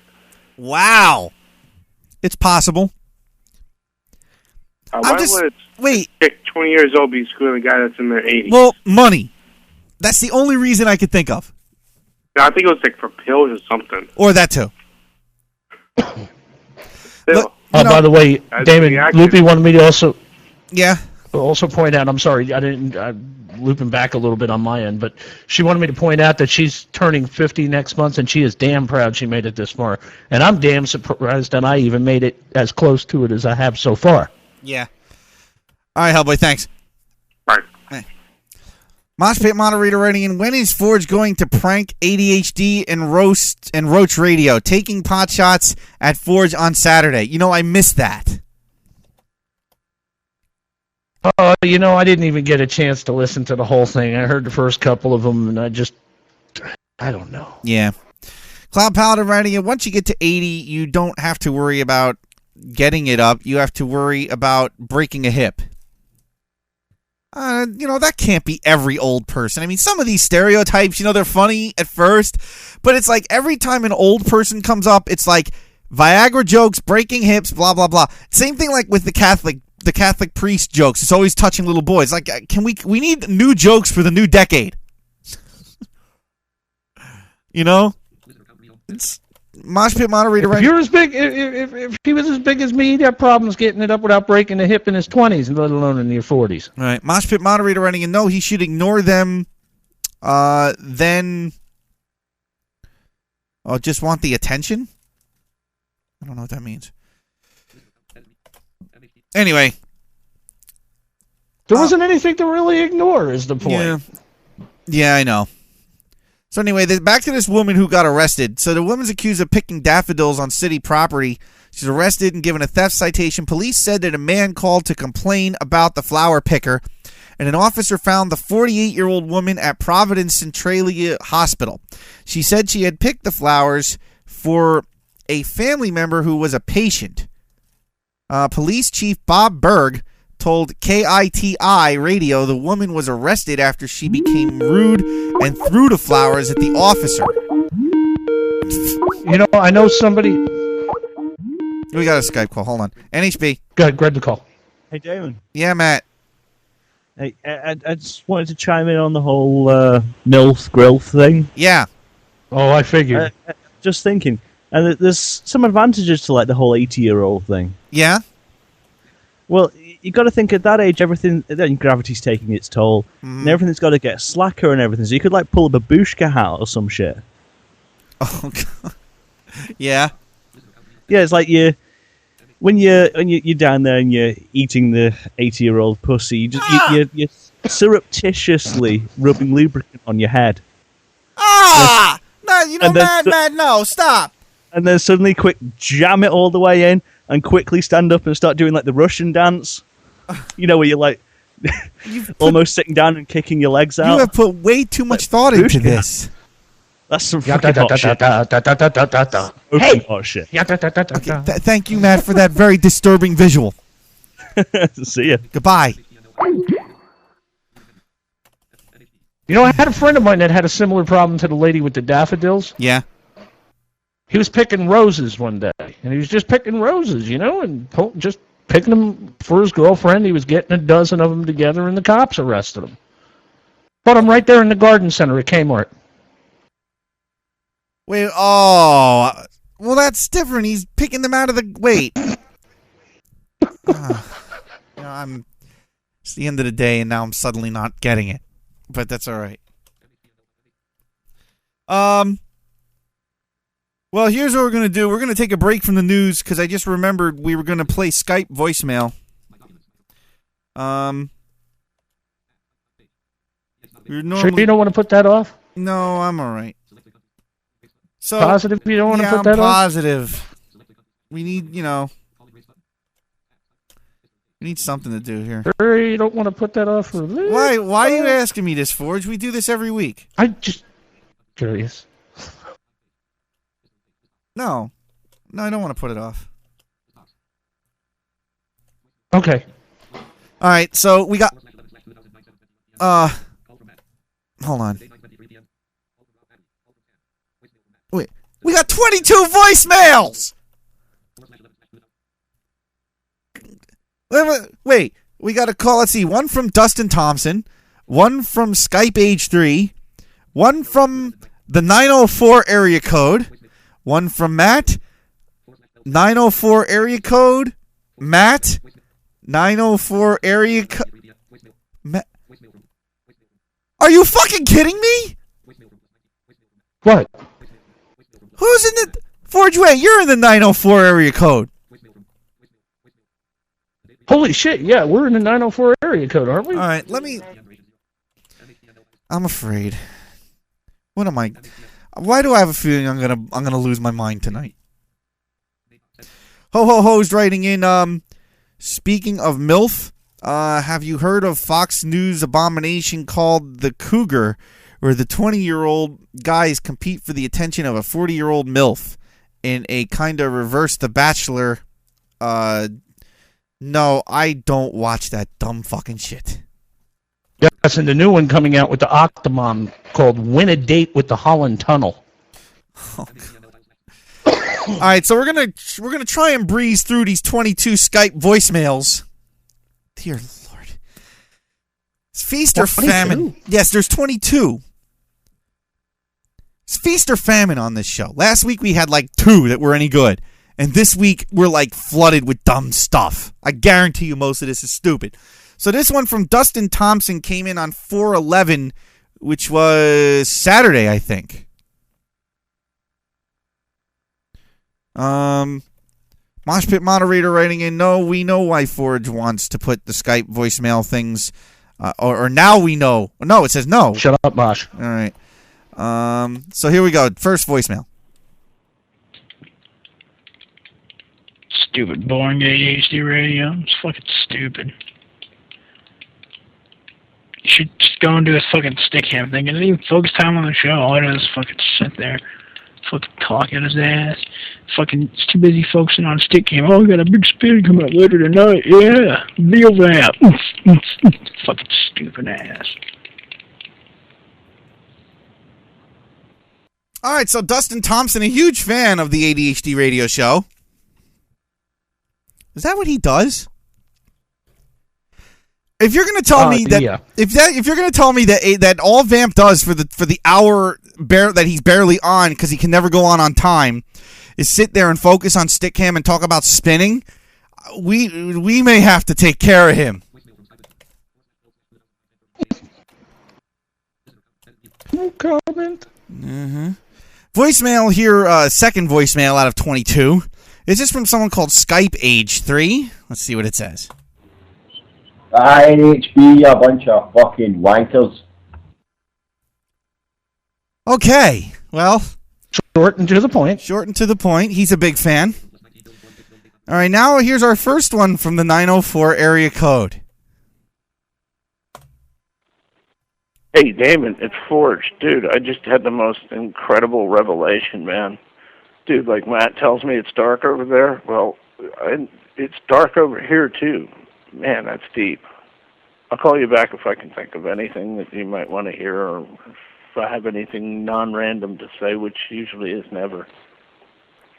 Forge? Oh, by the way, don't miss the last production every Saturday night at 8 p.m. Eastern Standard Time right here on the No Holds Barred Radio Network. You whore! All right, so now, Forge, what was, huh? Just go ahead. Do I want to hear more of this? Yeah, probably. Go ahead. Manic Mobius writing in, no, he doesn't spin on his show, but he does spin a lot on Stickcam. Yeah, I know that. Talos writing in, I'll take Vamp's slot. We've already got people vying for a slot. THC Bagley writing in Forge. Were you stoned? Maybe. Maybe, huh? So now here's one from Matt. Hey, Damon. I just heard. It's dark here and it's dark with Forge.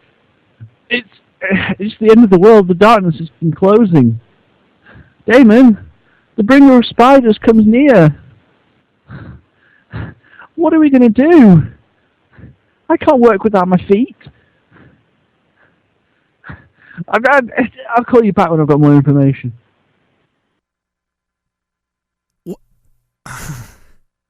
What? Yeah, well, he had spiders, man. Spiders. Right, so now... And dark. Now the next voicemail is from Forge again, apparently. Hey, dude, if you see Matt, could you tell him it's getting darker over here, man? It's kind of crazy. Forge, it's called nighttime! Forge, it's dark here! I think we got a... You know, Forge, in my world, it's always dark. I think we got a little disoriented in Ventrilo, maybe. But if you were both in Ventrilo, you could have said that to... Oh, God. All right, well, Oh, we could have said that directly to each other. Yeah, Forge. Peter Slayer writing in, oh my God, Damon, I think they're right. It's dark here, too. I'm scared. Hold me. You know, Peter Slayer, here's the problem. It's always dark here. Always. Even when they tell me it's light outside, it's still dark. And no one's here to hold me. The side effect of blindness, right? Right. Anyway, so the next one's from Matt. Hey, Damon. It's even darker over here now. I started to gather people together. That's nighttime! For safety. I've got Sam from Radio-Induced Coma here. No, Sam, don't go off and have sex with Kieran now. That's how people get killed. No, Sam, no. What?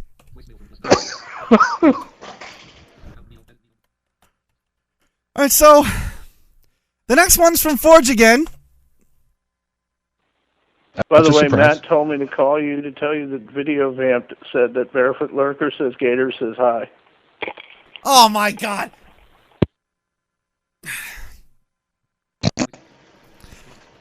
And there's still 15 more voicemails. Yeah, I had got that message, by the way, on AIM while we were... Mm-hmm. Okay, Matt sent the next one. Hey, Damon. Apparently, Forge, Barefoot, Gators.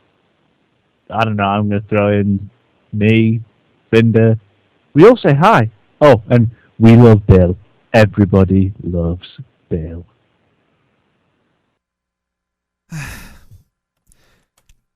That's the whore out the Everybody Loves Bill campaign. Yeah, THD Bagley writing in fucking low-grade horror movie Nightmare on Damon Street. Manic Mobius writing in oh my God, it's dark here too, but only for a split second every other second.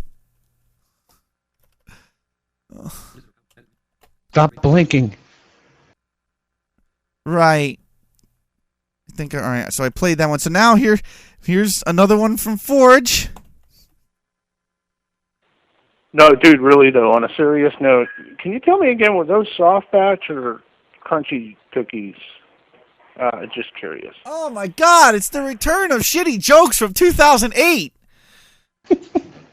And another one from Matt.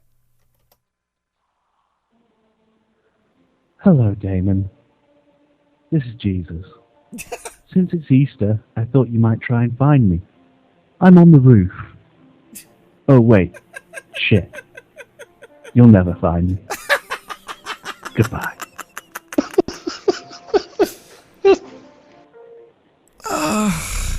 That's all right. Well, you know, speaking of dredging up NHB history, another one from Forge. Hey, if you need me to, dude, I can go up on the roof and look for him, man. I'm pretty good at roofs. Peace. Yeah, we know how good you are with roofs, Forge. Have you fallen off any lately? Not this week. Just Saturday. Well, and I got to go back up on Friday to get down the rest of that piece of tree. Oh, jeez. So Matt has followed up with this. Hey, Damon, I managed to pick up those rare UK release only Air Supply tapes for you. I know you're really interested in getting your light rock ballad collection complete, so I'll get those shipped over to you as soon as possible, okay? Have a nice day. That would be for Steve, you dumbass.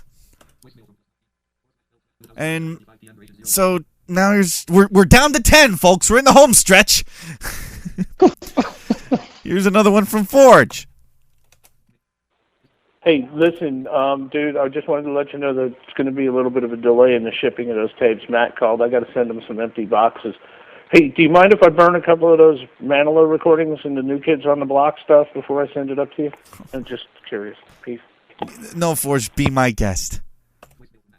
So, and now Matt once again.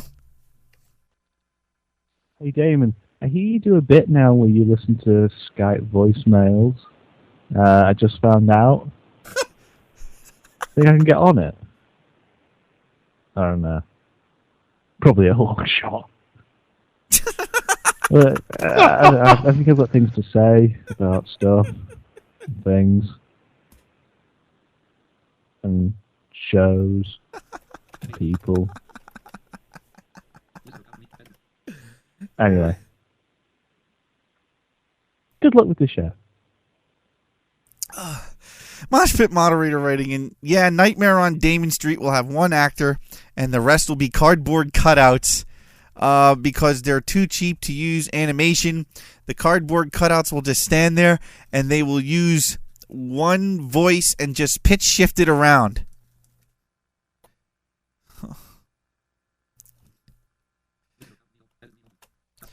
So the next one's from Forge again.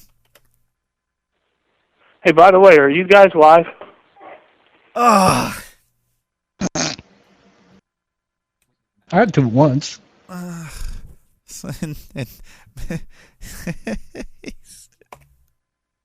But now it's really recorded because I'm asking myself that question. You're an idiot, Forge. All right, next one's from Matt. Hey, Damon, we're thinking of having the GIMP join Hot Summer Sheep as a co-host. Do you think we could get him added to the staff list? Sometime soon will be great. If you could get back to me as soon as possible. Thanks. Happy Raven writing in, Matt and Forge's voicemails are great. Laugh out loud. Yeah, Matt, dream on. Here's one from Forge again. Hey, dude, listen, by the way, Matt told me he forgot to mention this to you, and he's on another call at the moment, but wanted to let you know that we also thought that Capel would be a great addition to the staff. We've got Rico working on the passwords. Don't worry, everything's covered. Peace, man. See, you think you're going to get me to flip out with that? I don't care. That would be your problem, not mine. Yeah, I thought about that in retrospect too. Yeah, it's all right. So Matt, you can have the GIMP, and Capel can belong to Forge, and I got Liam. I think I made out. So we're down to inching our way down to the top 5 in the Forge and Matt top 25. Wow. Hi, Liam. This is Matt. I'm just calling, just returning your call. I understand the situation. I know that Damon's really hard to deal with and work with. Yeah, I think we'd be good together on the show. It's just how you're going to break the tune that you're going to take away his show. I don't know. I'm sure we'll work something out. Anyway, get back to me. Well, Matt, that one backfired on you since he's not here this week. And Forge follows this up. Hey, by the way, I wanted to know, I sent them to you in an email. I was wondering if you saw the new pictures of the new grandbaby. I was just curious, man. Call me, man. Don't be such a stranger. Saw the new Forge. Come on. I know. It was old drudgery at that point. So Forge mercifully did not send us any more, but Matt still had a few more drips in his tank. Okay, Damon, enough's enough. I don't think people. I think you've played enough voicemails from me and Forge. Stop doing it. It's not funny anymore. Stop it. No more. Go back to your show. Now. Go. Yeah, exactly. Beating a fucking bit to death. Excuse the listeners of it. Excuse us of it. Hell. What are you going to do? Go back to your show now. Oh, that's funny. So there's two more still. Here's number 2. Hi, Damon. I know I'm not supposed to call the show during when you're on the air, so I thought I'd just leave you a few messages, just so I could get hold of you, because I know you like callers.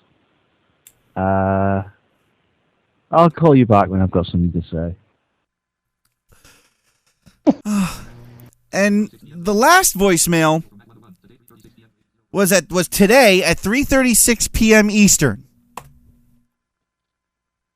Hey, Damon. I still don't have anything to say, but it's dark outside. Oh, a car just went past. Anyway, I'll call you back later. Bye-bye. I swear I'm going to isolate him going, hey, Damon. THC Bagley writing, and fuck, I had to think about that last Forge one for a moment. Oh. Well, that was our Skype voicemail segment for the week. I'd like to thank Matt and Forge. What you get for leaving us alone in Ventrilo and bored? Oh, my God. Guys are fucked in the head. Speaking of someone who's bored, man jailed for spraying urine and feces on food in the UK. Now, this guy's bored. I had a shit fit. Yeah, out of London. An unemployed chemist was jailed Tuesday for spraying a mix of urine and feces on food, wine, and children's books in several British stores. Sanaun... he's a dothead. Was sentenced to 9 years in prison after being found guilty for 4 counts of contaminating goods. Speaking of contamination, NHB on Skype. Hey, Damon. Yes, Matt. Outside, put the lights on. And it's raining. I don't have anything to say. No shit. Ooh, that's real rain? It's okay. The spiders are gone, though. That's good. I'm really glad the spiders are gone.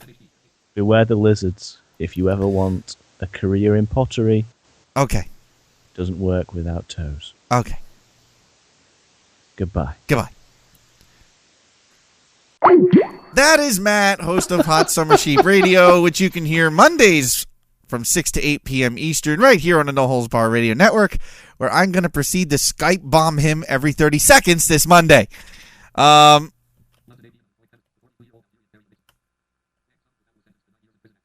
So anyway, back to the guy who sprays a mixture of shit and piss on things. He's a 42-year-old Algerian, and he carried a mix of his waste in a container, a weed killer, concealed in a laptop bag, a court found. Using the nozzle, which poked out of the bag, Daifala was able to spray large areas, leaving a powerful stench and causing tens of thousands of pounds, with dollars, worth of damage. Daifala's first target was the Air Balloon pub and restaurant near Cheltenham in Western England, where he visited around lunchtime on May 14th. This must have been a year ago. Kate Roched, on duty that day, told the Associated Press she didn't know exactly what area he sprayed. All we know was that it was a horrendous smell that was left behind, she said. Difala next visited a bookstore in neighboring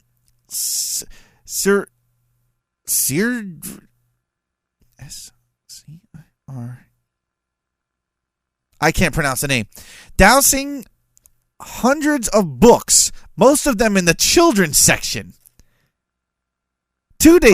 Man. 2 days later, he struck in the nearby suburban area of another name I can't pronounce, where a customer spotted him squirting the frozen French fries at a supermarket. Difala then drove 4 miles, which is 6 kilometers, to another supermarket where an employee in the wine section noticed him acting suspiciously and reported an overpowering stench. Both supermarkets were closed for 2 days for cleaning. Shoppers reported suffering from rashes and nausea. Local police said the products weren't handled by customers, but Morrison's, one of the supermarkets targeted, said a small number of goods were returned as a precaution. Tesco, the other supermarket hit by Difala, declined comment. Police were able to identify Difala using security camera footage. When they raided his home, they found a stockpile of the substance and plans to spread it. Plastic bags containing excrement were marked with the names of cities on them. Holy shit. So there's more to this. Wow. Yeah, Difala represented himself at Bristol Crown Court where he pleaded not guilty. Judge Carol Hagan said Britain's security agencies had labeled him a high risk to public safety. Authorities have already begun deportation proceedings.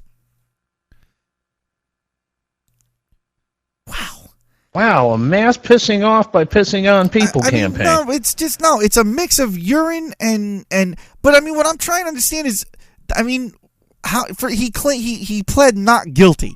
Even though they found bags of his shit with names of cities on them but what was the point? See, this is what they never ask. What was the point of this? I mean, this sounds like a bad radio prank gone horribly wrong. Either that or it's like or it's a low-grade terrorism thing, you know? Well, he could spread. I guess he could spread E. coli, right? I don't know. Mosh Pit moderator writing in, talk about fuck screen names. Laugh out loud. I don't quite know what he means by that. Cloud Paladin writing in, I never got in trouble for spraying my sweet love sauce on children's books. This guy just needs to be more careful. No, Cloud, wrong sauce.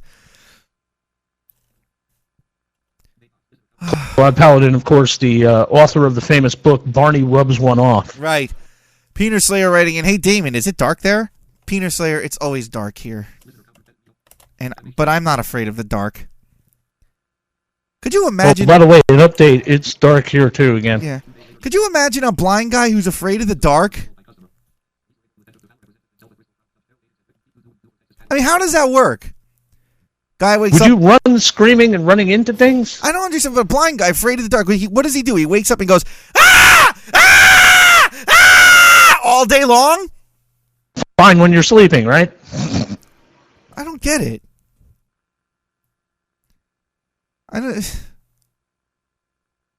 That's my philosophical thought of the day. Anyway. It is... Just gave me an image. I'm sure. We'll do one more here. Deep doo-doo wouldn't do for Texas cattle rancher. Out of Comanche, Texas.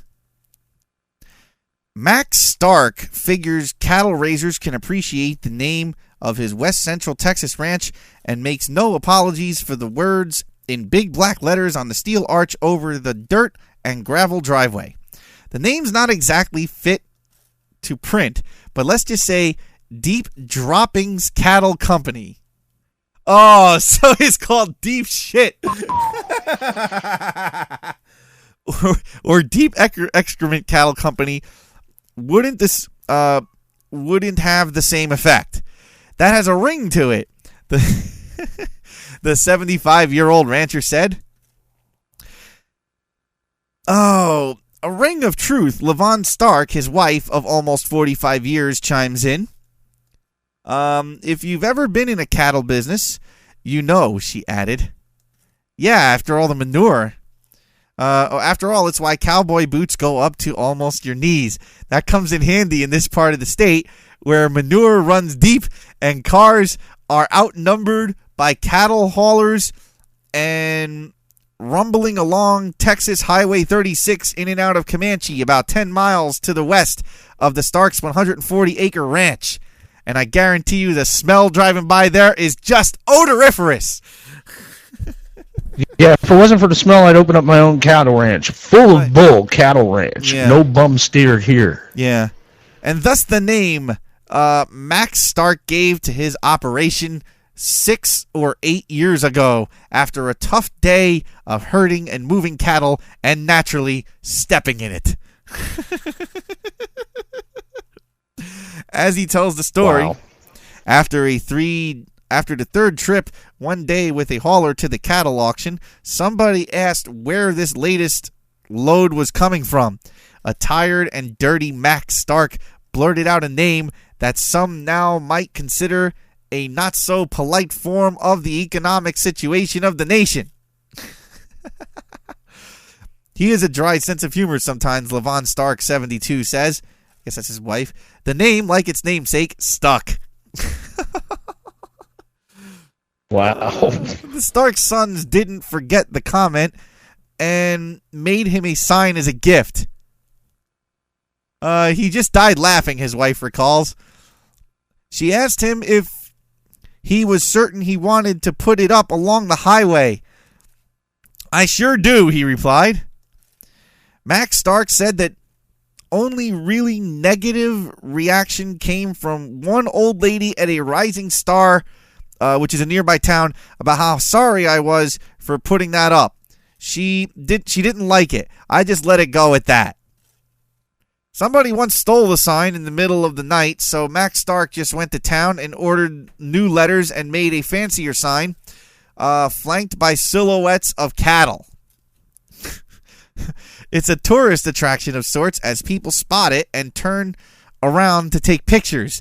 A highway maneuver that Max Stark worries will lead to a wreck. They come all day and into the night, he said. I'm afraid somebody is going to get killed. Oh, man. Deep Just coming shit. by to gawk at the sign. Deep shit cattle company. You know, that's funny. You know, I gotta give him. Those people do have a sense of humor out Absolutely. there still. Absolutely. Trying. All right, I'm gonna put the news to bed right now. It is time for break. Manic Mobius writing in, talk about painting the town red, brown. Peter Slayer writing in, sorry I had to. Your light is off, and all we can see is your glowing, floating head. It is pretty amazing. Well, I'm gonna leave it off then. Manic Mobius writing in, a blind guy afraid of the dark. That's like a Mexican afraid of tacos. Well, but you're not. I guess. I don't know. Run for the border. Oh my God! Well, it's time for break. Let's see. Oh, we'll play a parody.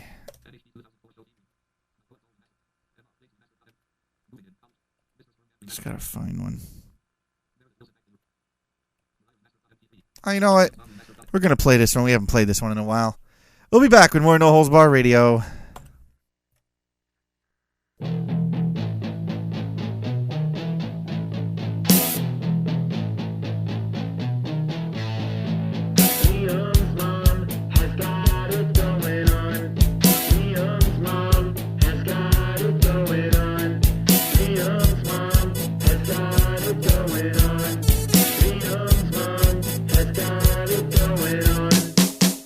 Liam, can I come over after school? I can kick your ass and throw you in the pool. You know I hear your mom is one sexy chick.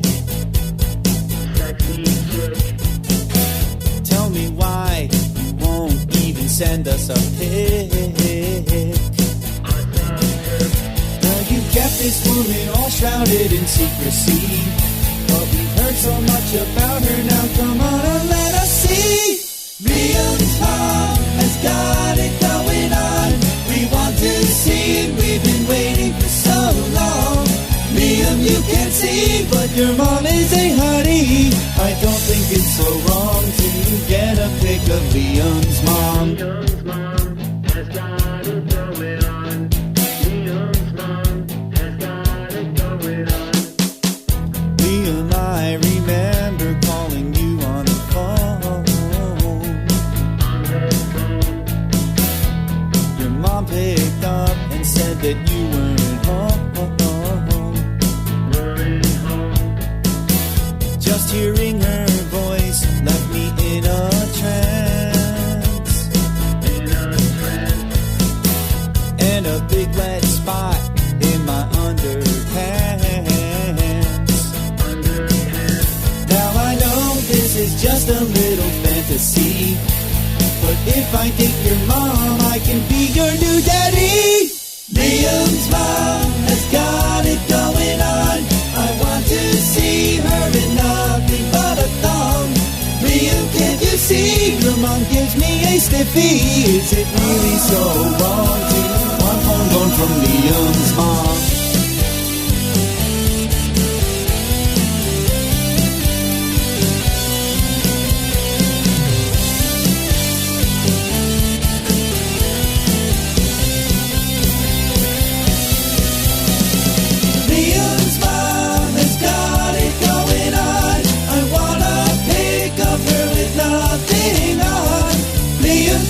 See that your mom is a hottie. I don't think it's so wrong that I want to play with Liam's mom. Whoa, I got the hots for Liam's mom. Whoa, Liam, come on, please share your mom with NHB. I'll pass her along to the next guy who wants Liam's mom. Forge, what the hell are you doing up on the roof? Oh, hey, honey. I'm installing solar panels.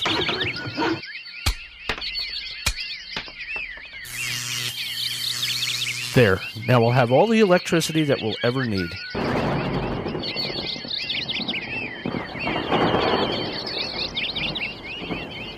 I know you better have a backup plan.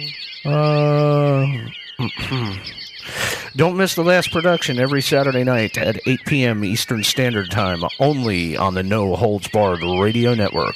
Hopefully Green Man will have the power back on by then. Hey everybody, this is Dune from the Dune and Bob Show. I know I'm kind of speaking quiet, but there's a really good reason. With NHB Radio on hiatus, I had some extra time on my hands, and I thought to myself, I wonder if there's any of those weird number patterns or anything like you hear about in the movies or on the conspiracy reports and all that stuff, so I thought I'd check into it. And I found something really weird. Here you go. Here's what I found. NHBRadio.com has 16 letters in it. Okay, and then the word No Holds Barred Radio Network has 25 letters in it, which is, not that strange, but if you add up the words in www.nhbradio.com and No Holds Barred Radio Network, that equals 9. So if you take 9 from the 25, it equals 16. Here it is. I'm telling you, this is really jacked up. Okay, here we go. Man, I hope nobody's listening to this because I don't want them to hear about it. The NHB Radio Network has their own, I don't want to say Bible. I want to call it like a document. Yeah, I'll use the word document. The NHB Radio document. On page 1 of 6. Did you get that? 1 of 6. 16. Of the document, there's 398 words. Of the 398 words on page, once again, 1 of 16. Are you with me here? Okay, keep up. Okay, there's the letter P, which is, by the way, the 16th letter in the alphabet, used 64 times. Okay, are you ready for this? Out of that 64 times, 4 times it's used as a double P, as in like the word appointment. Okay, so 4 times. Well, you take 64 divided by 4, you get what? 16. This is... Okay, shh. What's that? Okay, nothing. Okay, here we go. Holy crap, this is great. Okay, I found this out. Okay, so here we go. This part's going to go really fast. You got to keep up. Okay, ready? Here we go. John from the Dune and Bob Show. He knows that the legal age of consent in most states is 16. Okay, here we go. John's wife, well, she looks 16. There you go. Maybe you didn't know that, maybe not. Here we go. When John was 16, his wife was 16 months from being born. There. Figure that one out. Oh, okay, here we go. This is something else too.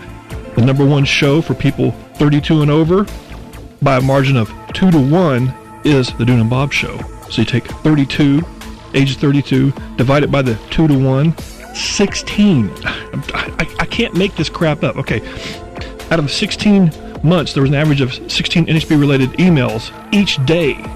That's true. I counted them. You can count them yourself. I mean, just trust me on this one. A total of 16 different shows have been on the network in the last few years, not counting Rise 7 and Kevin's 3 different shows he's had. So there you go. Okay, so I know this must seem strange, and I probably seem a little paranoid, but I'm not that way. I'll just leave you with this: the Dune and Bob Show, Sundays 6 to 8 p.m. Eastern on NHBRadio.com. How many words is that? 1, 2, 3. Oh man, that's 16 words. Damon's got to hear about this.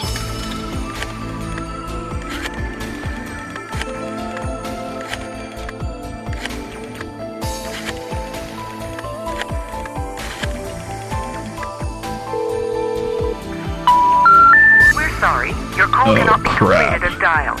Please check the number and dial again, or call your operator to help you. And now back to Damon Fabrio and Liam Irvin Yeah, the guy with the nice hair.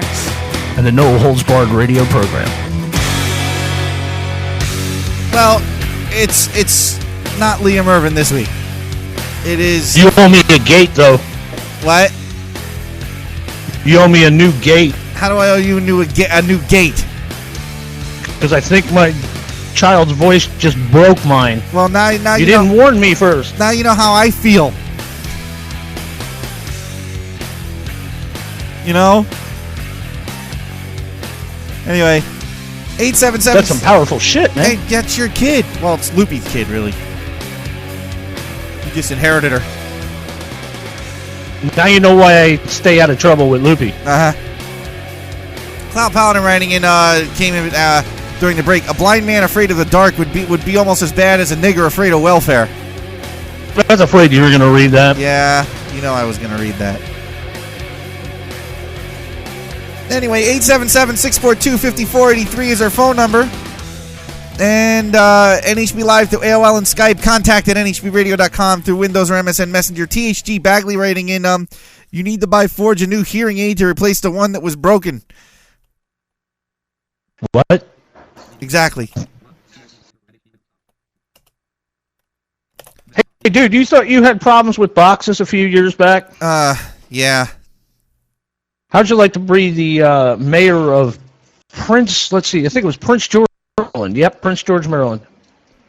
He goes out one day to pick up his paper from his front lawn and shit off of his sidewalk or wherever he gets it, and there was a package there for him. Okay. Goes back inside, picks up the package. It was addressed to his wife, actually. Okay. Goes back into his house, closes the door behind him, puts the package down, starts to look at the front page of the newspaper, and a SWAT team comes busting into his house. Okay. Seems that somebody got his wife's personal information and was kind enough to ship her 32 pounds of weed. Wow. They let it go through to see where it was going, what the destination was. It turns out that it is a scam. They're hitting a bunch of different high-profile people around the country. Okay. So cut those packages open on the front lawn first before you bring them inside. And then when you find out what it is, make sure nobody's watching when you take it in.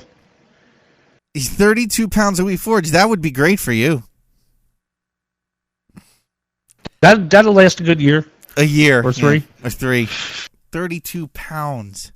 Dear God. What does that have to do with boxes? Well, that's what was shipped to her. I see. Without her prior knowledge. I got you. She didn't exactly order it. MNC Apathy writing in, I suppose Billy Bob Thornton already got his. Yeah, I suppose. Oh, hell. You know, every time I sit here and hook up microphones for other people who claim they're going to show up, they don't show. Rich was supposed to... And then when you don't set them up, you got to set them up on the fly at the last second. It's fucking annoying. Rich was supposed to show up. He's not here. He won't be showing up now. It's past his fucking bedtime. He's like Liam. I mean, Kelly supposedly was supposed to stop by. Well, see, that's why in the way our studio is configured right now, because we're like cornered. You know, we've got ourselves lined up in an L in the corner. Yeah. I've got everything on the co-host thing. It's sitting on one mic stand. Everything's mounted to it. The headphones here. Yeah. You know what to do with each of these. Yeah, well, I can't do that because I have the main desk where everything is on the opposite side of the room from where the co-host mics are, and that, you know, so I can't keep those mics hooked up, and then I also can't keep the headphones hooked up because you'll have wires stretched across the floor. Right, and then you'd be tripping over the wires. Right, or I'd have to run them through the drop ceiling, and or I'd have to run them all the way along behind the keyboard stand. I don't feel like fucking with that, you know. Fox Greening's writing in 32 pounds of weed. That's almost enough to last Forge one night smoking and vent. Nah, that would go a lot longer than one night in vent. Trust me. Maybe if you invited over a bunch of people. Anyway. No, there's no way. Yeah. There's no way. Dude, I could get half the state stoned in one night with 32 pounds of weed and still have shit left over. Yeah.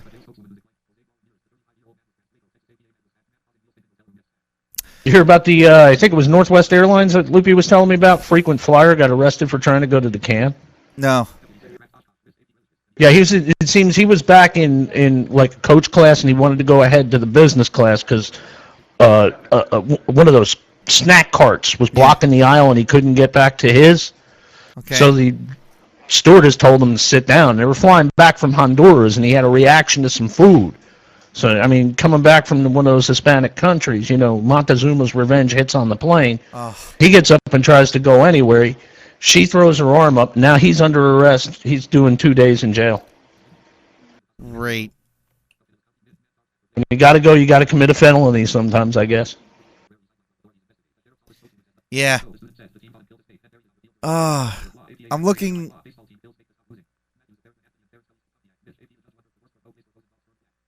You know, I've got so many more news stories here, and I want to apologize now to Alex who sent me all these. No way in fuck am I getting to all these. New President Abraham Lincoln has been diagnosed with a rare form of cancer. What? Yeah, you heard me right. It seems that Abe Lincoln's been diagnosed with a rare form of cancer called Men2B, is what it's called. All right, it's inoperable, but the good news is he'll be able to continue functioning in his duties as corpse. Oh, Forge.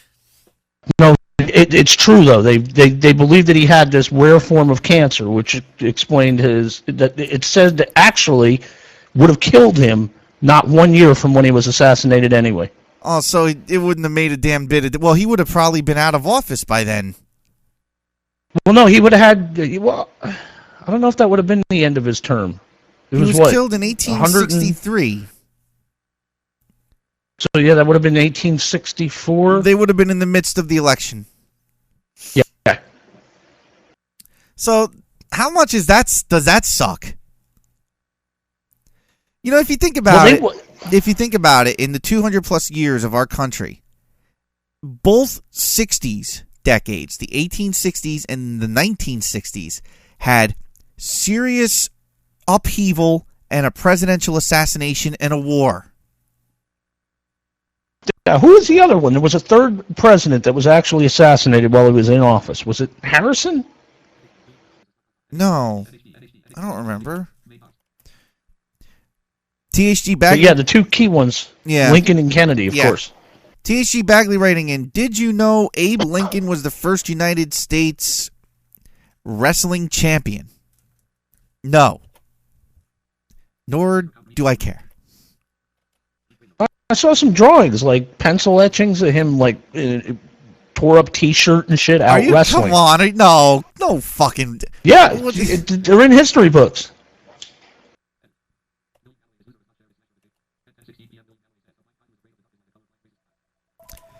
He looked like a lumberjack, man. He was a big dude. Let's see, we got a call coming in here. NHB. Yeah, about Abe Lincoln. Yeah. He actually got elected to his second term, so he just was in a few weeks of his second term when he got killed. So wait, when was this? Was 1864 then? Yeah, right when he actually got elected to his second term. Yeah. All right, thanks, man. I got to run. I got a call. Bye. Is Kelly? Yeah, I'm here. Okay.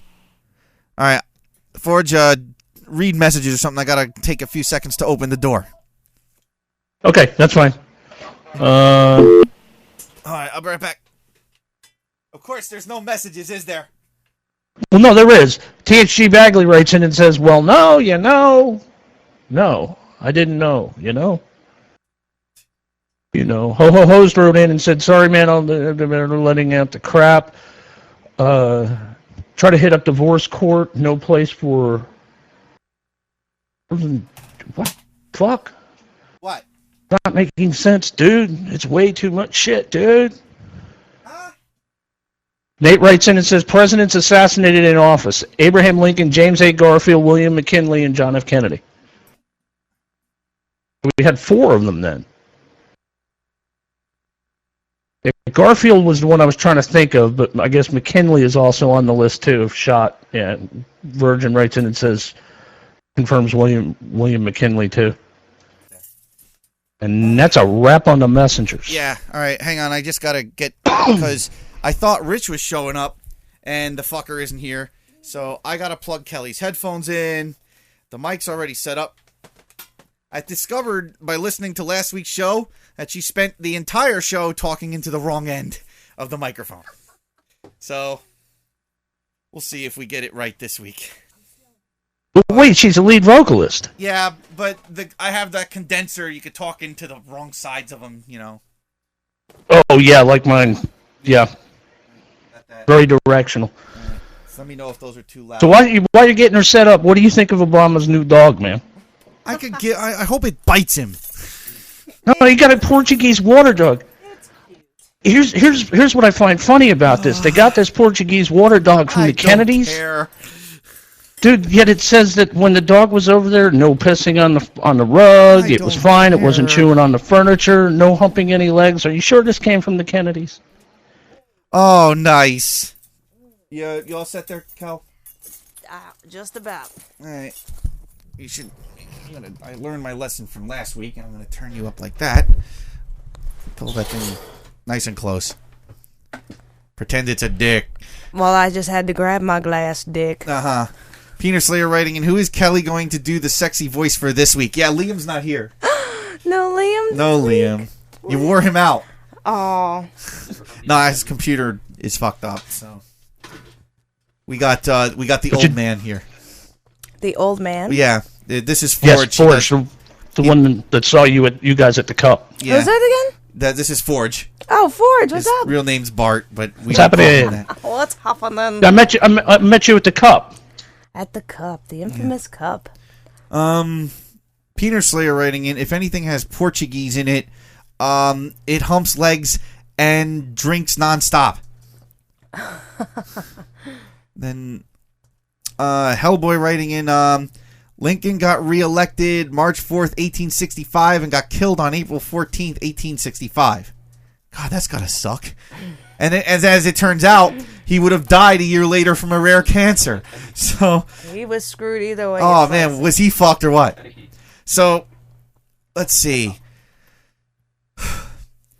So in the remaining 45 minutes of the show, how are you, Kel? I'm great, Damon. How are you? I'm tired. Me too. Fucking, this show kills me. But it's okay, because what are you laughing at? Well, we gave you some voicemails. You gave me 22, make that 24 voicemails between you and the limey fruit from the UK. The limey fruit. Oh, he's a limey fruit. He's a limey one. Yeah. So, actually, I do have something I gotta play. And since Kelly's a musician, Forge is, well, he's a junior musician. And, you know, waiting for the comment. At my age, I'm going to take Junior as a compliment. Yeah, there you go. Let that go. Yeah. So, I was kind of perusing the internet and going through some old files of mine, you know, old band demos and whatnot. And I stumbled onto, well, I kind of stumbled onto my first band demo from the year 1993. Hello. Oh yeah, the band was called Surround Sound, 3 words, SIR round sound. Surround. I did not name this band. I come up with cool names like THD, which was a joke that they all took seriously. Very serious. Well, actually, it was the best name we could come up with, because what were we originally? Oh, it was going to be Lilith Reich, which you need tongue twister. You need tongue surgery to say right. So anyway, I'm looking through my files, and I was just kind of, actually, Kim was here over the weekend, and we were talking about stuff, and I was kind of mentioning that I was, you know, I don't remember how the subject was started, but I mentioned the first guy from my band and why I was pissed at him still, because, you know, and I played her like the demo, and I'll play like a little segment, because this'll incriminate me real bad. This is the now Kelly has heard me play. Kelly knows my level of playing expertise. Hold on, Forge writing in. I'm sorry, Hellboy writing in. Forge, a musician. Where are the earplugs? That's fucking wrong. Now I've played this. Hey, don't let me on mic, but just give me my axe and shut me up with duct tape. Believe me, Forge, I'd love to give you an axe for your axe. Anyway, so Kelly, who's heard me play Queensryche and Dream Theater and Billy Joel, my first band, which is the band responsible for introducing me to bands like Rush, which pushed me into Dream Theater, which is why I'm the musician I am today. But this is going back to 1993. I was a mere 19 years old, and that was when I weighed 110 pounds. And now you do. I wasn't all in that dick. But this is the demo of my first band. Now, I want to play this because I wanted to trace the progression, because I went on to my lead singer, the first lead singer from my band. His name is Joe. We'll leave it at that. He's gone and started his own little TV production thing. He's produced some independent films, which is one of the reasons I'm pissed at him. But I've heard some of his latest work. And folks, it's fucking frightening. And in order for you to understand why I find this hysterically funny, I have to trace the history of Joe Valenti.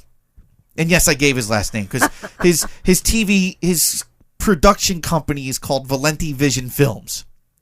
Okay? So, this is Joe, and I'm in his band circa 1993, my first recording studio experience. And what an experience this was. Check this out. Now, you can't hear my keyboards in this because this was that badly mixed. But listen to Joe. This is his voice.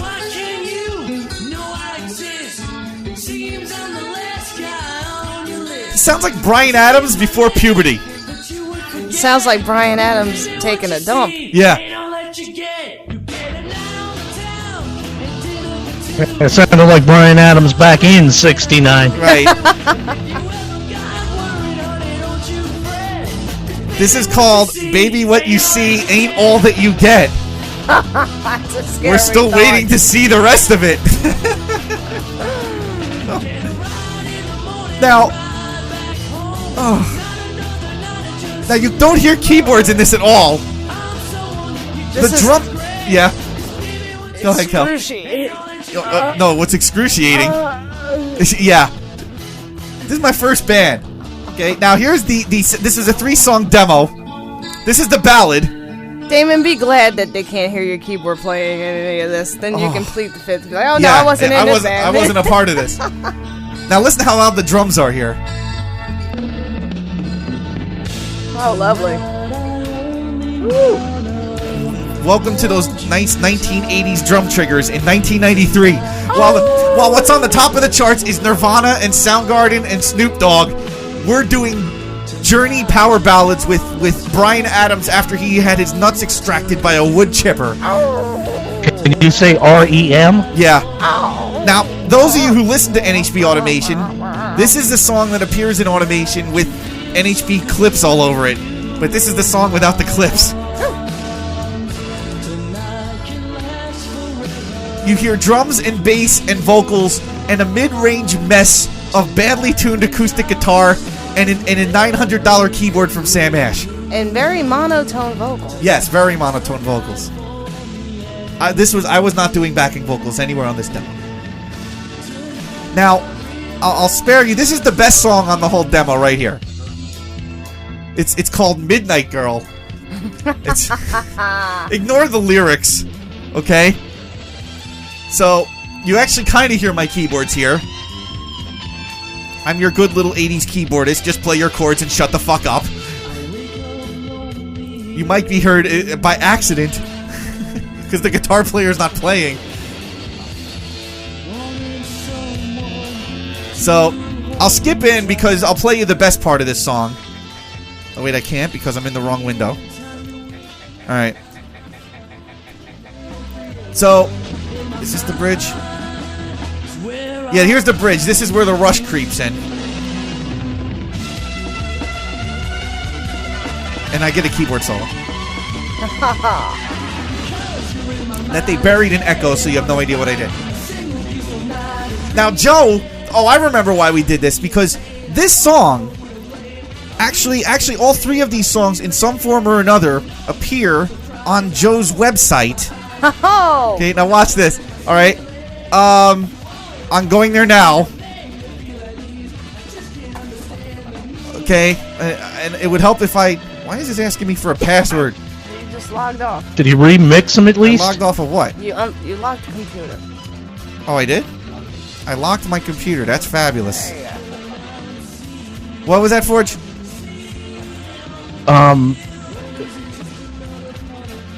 Hold on a sec.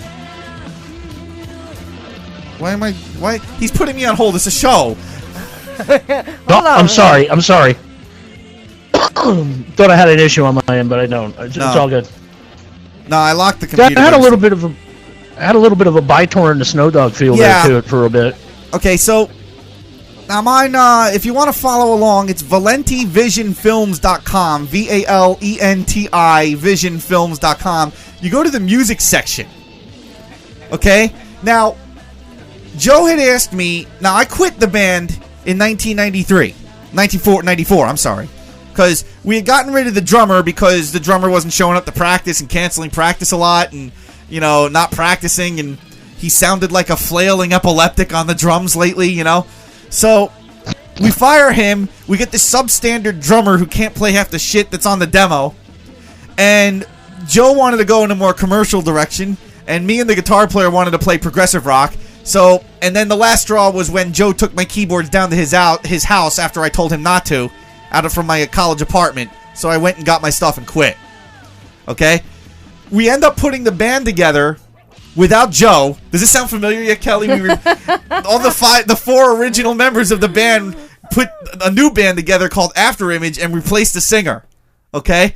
So sounds familiar, right? Familiar. So basically that band breaks up in 95. We all go our separate ways. 1999, around the time that I started doing NHB, I get a call from Joe. He's like, hey, I'm working on an independent film called Lying Beside You, which basically lifts the plot straight from... You've seen the movie Soul Man, right? Absolutely. Okay, for those of you who don't know, Soul Man, a movie about a guy who wants to get a scholarship, but you have to be black.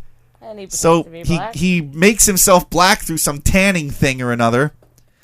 And builds this whole lie, and I guess he falls in love with this girl and has to tell her the truth, and the girl hates him and then likes him at the end. But in real life, they were dating, so who gives a shit? Yeah. So this movie's about a guy who wants to get money to a scholarship to film a film or something. It's a film about filming a film. Okay. And essentially, he doesn't pretend to be black, but he fakes his credentials, gets the money, falls for this girl, then ends up telling her who he really is. And the girl threatens, tries to leave, and there's this car chase scene chasing a train. Oh, it's really bad. So anyway, so he asked me to do the music for this. I wasn't really doing anything at the time. I just started I don't even think I was playing with Russ yet. in Awake. Or it might have been around the same time. But the whole idea was just to work on music for this film. We were going to record everything. I had my 8-track recorder. We were going to record everything. And then we were going to take it to a real studio to do the final demos. Okay? Well, we never got to the final studio. Okay? Because for some reason, he disappeared. Like, I did 5 songs. Maybe more. I don't even remember. I did 5 songs. They're rough demos. Bad, I didn't fix any of the mistakes because they were just going to be placeholders until we went and went to the studio. Well, these rough demos that are not very good are now are in this film that he's been shopping around, and he miscredits everybody. Okay? So where this basically falls into, I got to get back to the window with the website. And I haven't even read you guys the Surround Sound band's bio yet, but so here we go. And he's actually got sample demos from other stuff. So anyway, here's the stuff from Lying Beside You. What I'm Made Of, which is a song that we did. It's actually music that I wrote. I wrote music back in '93. It was a ballad. The music is now applied to a song called Circumstances because I took my music back and I wrote new words. But What I'm Made Of, where he writes lyrics by Joe Valenti, music by Damon Fabrio, performed by Joe Valenti. Now, Kelly, correct me when I'm wrong, but when you say that a song is performed by someone, does that mean vocally or musically or both? Usually, honestly, if you're looking at a movie, yeah, and I know this for a fact because I watch movies all the time, and I always look for the song things. When they show performed by, that's usually the singer. Oh, okay. So, unless it's a band. Unless it's a whole band, then they say the band name. Right. But whoever the vocalist is usually the one that they say performed by. Okay, so then he did kind of do this right, because I looked at his perform. He did it the movie style way. Okay, so I'm looking at this going, performed by, what is that? What? Is he on stage with a drum and a tambourine on one knee and a guitar across his lap and a harmonica in his face, one-man band style? If he said music by Joe Valenti, then I would stick my foot in his ass. Yeah. But no, he gave you props where he gave you props. So okay. That's good. But if you guys originally recorded all this shit as surround sound, credit should have gone to the band. Yeah, well, no, the music's, What I'm Made Of was never recorded by the band, but he never gave Todd credit for the guitar track. My guitar player Todd did the guitars on it, and I did everything else. So Todd got miscredited, not credited. Hey, Damon, you can look at it this way, too. Because he has lyrics by Joe Valenti and performed by Joe Valenti, but he's got music by Damon Fabrio. So that makes it look like you did all the music. That's true. So there you go. So there's another track called Love in Disguise, lyrics and music by Joe Valenti. First of all, no. Lyrics, yes. And he can have those fucking lyrics, too. But music by Joe Valenti, it was one of these things. Damon, I got this vocal melody, and he sings me the vocal melody, and I wrote the chord arrangement for it. And you got to put the chord progression. Yeah. That's no. I'm being devil's advocate today, but he's right about that too. How is he right about that? Okay, and let me explain. Okay, case in point, the original project I used to be in, Dead Lilith. Yeah. I was in the band with my now ex-husband. And basically how it worked was he would come up with music, and I would come up with lyrics.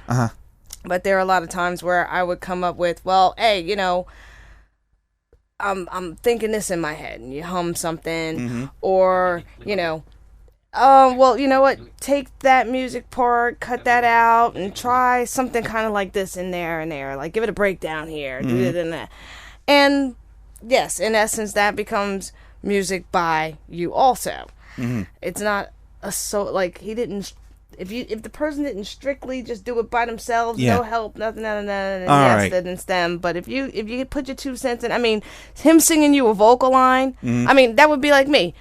I can't write music. I can't play a musical instrument, but I can come up with songs in my head. Right. I need to sing it to someone, and that's almost like you sitting there and coming up with an idea and putting it on the keyboard. Right. I'm putting it in your head so you can put it on the keyboard. So, well, I should have at least gotten an arranging credit. Yes, absolutely. I definitely agree with that. You should have had props in there somewhere. 'Cause but I do understand where the lingo is coming from. So then we have the Baby What You See Ain't All That You Get, which he credits as lyrics and music by Joe Valenti and Angelo someone, performed by Joe Valenti. Now I'm not even on here as a performer at this point. I did the bass, the drums, the synthesizer part, and Todd did the guitar. Todd is shafted on this thing completely. It might be better for him though because this movie was crap. Hey, have you ever talked to him? He might not want his name. That's on it. true. So then we move on. Surrender, which is a song that I wrote, which he gets right. Lyrics and music by Damon Fabrio, performed by Damon Fabrio. Now, mind you, he used the demo with out-of-tune harmonies because the backing vocals were kind of out of tune, and I was like, I'm not going to fix this. This is just a demo. We're going to record this in a studio later, you know? No, Damon! You're going to put your shitty demo with your off-key singing into the movie! And then we'll give you the full credit for that one. Like, you cock-sucking bitch. Thank you, Joe. You want me to go take care of him? Ah, break his fucking tibia. Where is he at? I don't know. He's in his film studio. No. Then Lying Beside You, which is the title track, which I'm going to play in a moment. Lyrics and music by Joe Valenti, performed by Joe Valenti. Again, I don't get an arrangement credit. But, let's see, what else we got here? Tonight's a Night, which is that cheesy, shitty ballad. Lyrics and music by Joe Valenti and Angelo Guadagno, whatever his name is, performed by Joe Valenti. And all right, fine, he can have that all he fucking wants. I don't even care anymore. Midnight Girl, lyrics and music by Joe Valenti. Let me tell you something. Joe did not write that middle part. You know, that came straight out of Geddy Lee's riff book. Okay? Sorry. Lyric music by Joe Valenti, Geddy Lee. Yeah, Geddy Lee, yeah.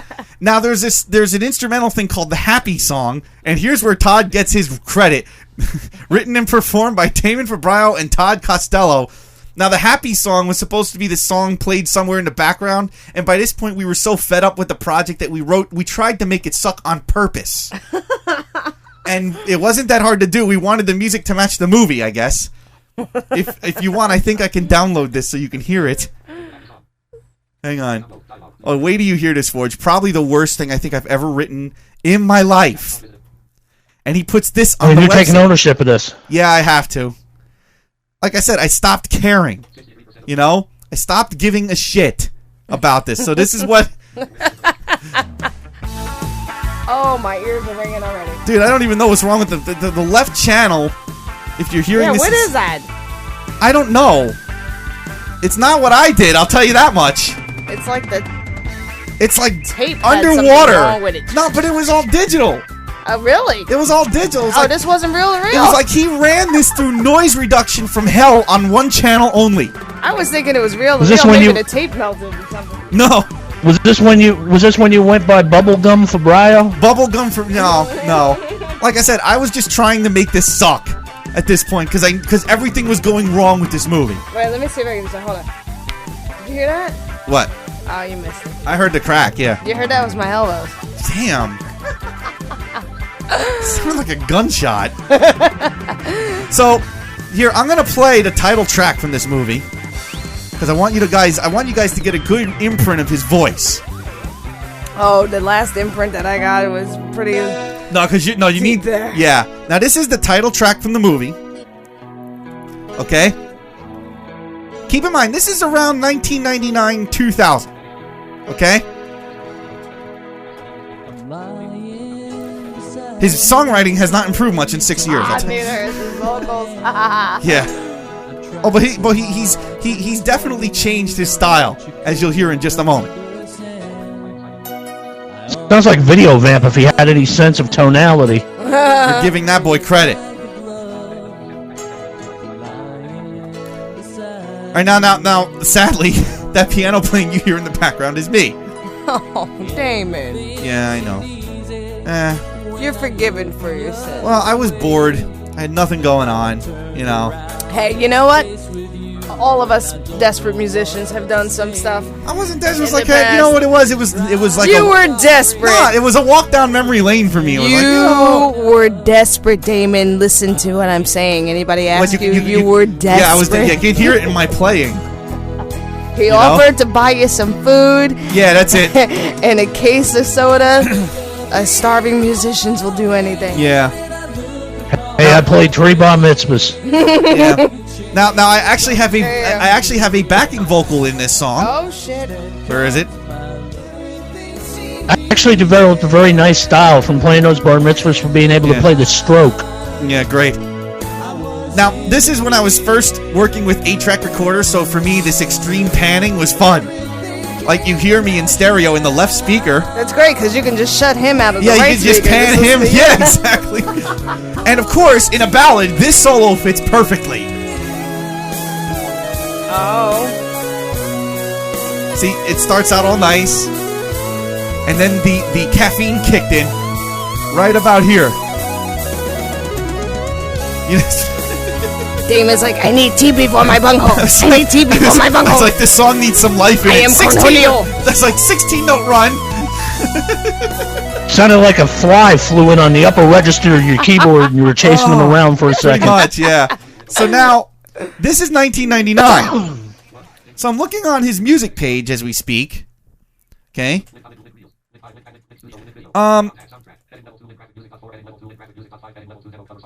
Cover song. All right, so what do we got here? We got, now, this is, I don't know what, if he was in a band doing this or what, but it's a cover of Leaving on a Jet Plane. Now, remember the vocal you just heard, Kelly. Lord. No. This will scare you bad. Is it? No, listen. Just listen. Joe has de-aged himself somehow in 10 years. De-aged? Oh, you'll hear. I'm leaving. Listen. Just listen carefully. All my bags are packed and ready to go. I'm standing here. He went to the Joey Ramone School of Singing. Say hello. Wow. He sounds like a whiny emo kid. Yes. You know, I always wondered what it would sound like if Pennywise remade this one. But you know what? This is the best track you played for me yet that he's done. If you call this good, you're I fired. said it was the best track. Yeah. I didn't say it was good. Oh, this is terrible. Come on, it kind. But it fits. It works. This I can hear this shit today. This is the best thing that he's done thus far. I could definitely hear this happening on a Pennywise album. And think about it. He didn't write it. That's true. There might be new originals in his new emo punk whiny style. But see, to me, this isn't any better.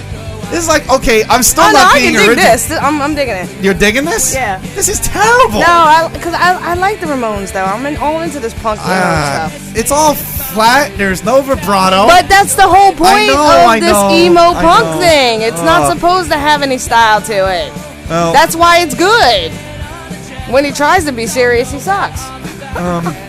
we need to have a conversation about what's good. Come on now. Oh no, this is causing me great pain. Hey, let me tell you, there are bands out there that have record deals that sound worse than this right now. So That's what pisses me off. I put 20 some odd years into my instrument. The only record I can get is when I go to Vintage Vinyl and buy one. Yeah. And everybody in there is vintage, just like you. Right? So here's another cover, and I think this is actually from his band, one of the bands, a cover band he was in. Stacy's Mom. I'm digging this song. No, it hurts me way too much. The production is better than all the rest of them. Yeah. Everything. I mean, it's just a better song. Oh, I guess this is one of his backing vocals. No, this gets bad. It's already bad. It started off bad.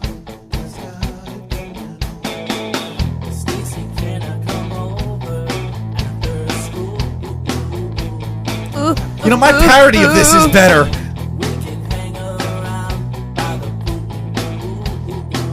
Oh, Lord. Ting tang, walla walla bing bang. You know what I like to hear a cover of? What? Oh, what movie was it in? It was, I want to say, a Road Trip or something like that? Road Trip? Scotty doesn't know. Scotty doesn't know. Oh no, he's got. No, I'm sorry. You said Road Trip, but all I see here is Road Show. No, see, they got to get the harmonies going. I know. That's the best part of the song. You know, they got the high I got something even worse. Summer of '69 by Bryan Adams. Now you'd think that. Lord. Wait. So he's doing a Bryan Adams. He's doing a Bryan Adams song. No, it will be funny. It will be funny if he sounds like the 1969. No, he doesn't. No, because Oh, I've heard great. this, and I want to punch someone in the face when I listen to this. I got my first real 6 string. All right, here we go. Here we go. Here we go. Oh, that's horrible. Live recording, folks.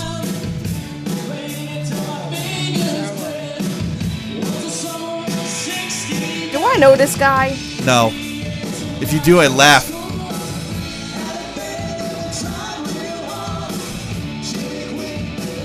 Wrong harmony.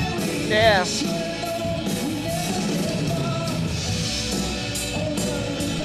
And wait till we get to the chorus. Are they playing a bar mitzvah? I don't know what they're playing. It's a bar. So it must be a bar mitzvah. Oh.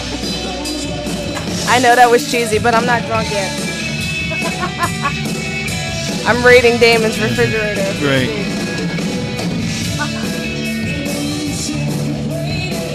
Hey, Kelly, while you're there, will you grab me a beer? I got one for you. I'm two-fisting. I might need one before this fucking song's over. Rico's writing in. Oh, Damon, look at all the candy at the bottom of this fridge. Yeah. Yeah, right. Rico's writing in, thank God for Stickcam's mono sound. Splat Paintballer writing in, she needs some Aleve for those elbows. Futton writing. I need some glucosamine Yeah. and conjointin for these elbows. My elbows might start sounding like that because I'm going to pound them against my fucking cranium. Hey, at least it's not my knees, right? That's true. I need those. Futton writing in, emo music good? Well, Considering. Rico writing in, no, stop the horrible pain. Fuck Screen Names writing in, American singers use too much vibrato anyway. It's like they're sitting on a fucking washing machine. Are you a Brit? Yeah, he's a Brit. Oh, are you cute? Now, they're playing this completely wrong, by the way. Rico writing in, way to fucking drown the vocals into the music. Trust me, you want to drown the vocals. Hootie Ha writing in, God, this guy picks the worst fucking songs to cover. Hey, we're not all proud of everything we've ever played. Joe shouldn't be proud of anything he's done. I'm not proud of anything. Pictures? Were there pictures? Oh. There are pictures? Yeah, go back. Hold on. Where were you before? No, I don't know where I was. Oh, you lost it. No, it's here. I wanted to see what they look like, because that might... Well, here, we'll look in a moment. So now there's another Bryan Adams song, Run to You. Oh, Lord. Yeah, and that one's even worse. Inside Out? Inside Out? Is that I was swallowing my I pride? don't know. It might be. Who the fuck knows?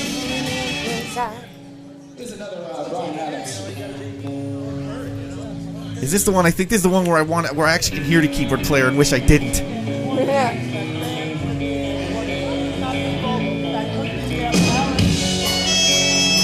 Ah! What is that, a saxophone or a kazoo?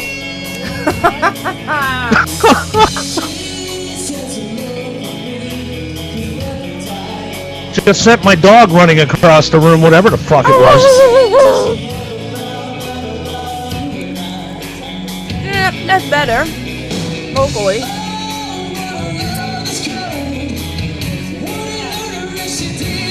You know, we're not all proud of everything we've ever played. We used to go to break with the theme from Gilligan's Island. God, hold on, wait, here we go. Listen to this.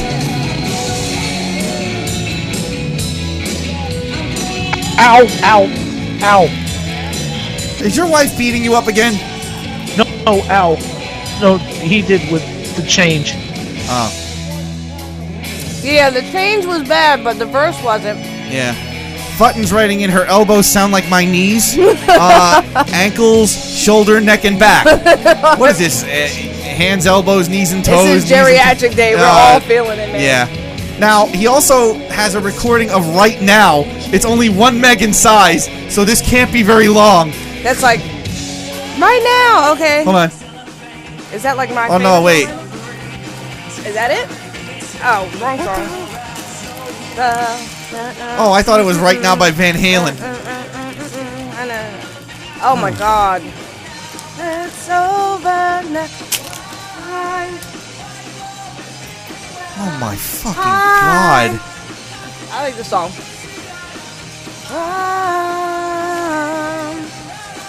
Never feel the time to feel right now. scare me. I'd be cranking out some harmonies with you if it wasn't for the delay, kid. So that's Joe. Wait, hang on. Let me look at this. Oh, no, I don't know. No, you don't know him, huh? I only got one thing to say. Gay. Gay? He was married at one point. So, a lot of gay guys get married. Yeah, Futton writing in geriatric. I'm 25. Well, you need to stop stunt doubling for fucking people. I'm 36, all right? So, if we're both feeling this way, I must be Methuselah. So that's yeah. Now, hey, I'm approaching 50 and still playing. Are you really? Yeah. Absolutely. You're not approaching 50, are you? He is. For real? Yep. Really? That's why most of the listeners call him Papa Forge. I'm impressed. 10 months.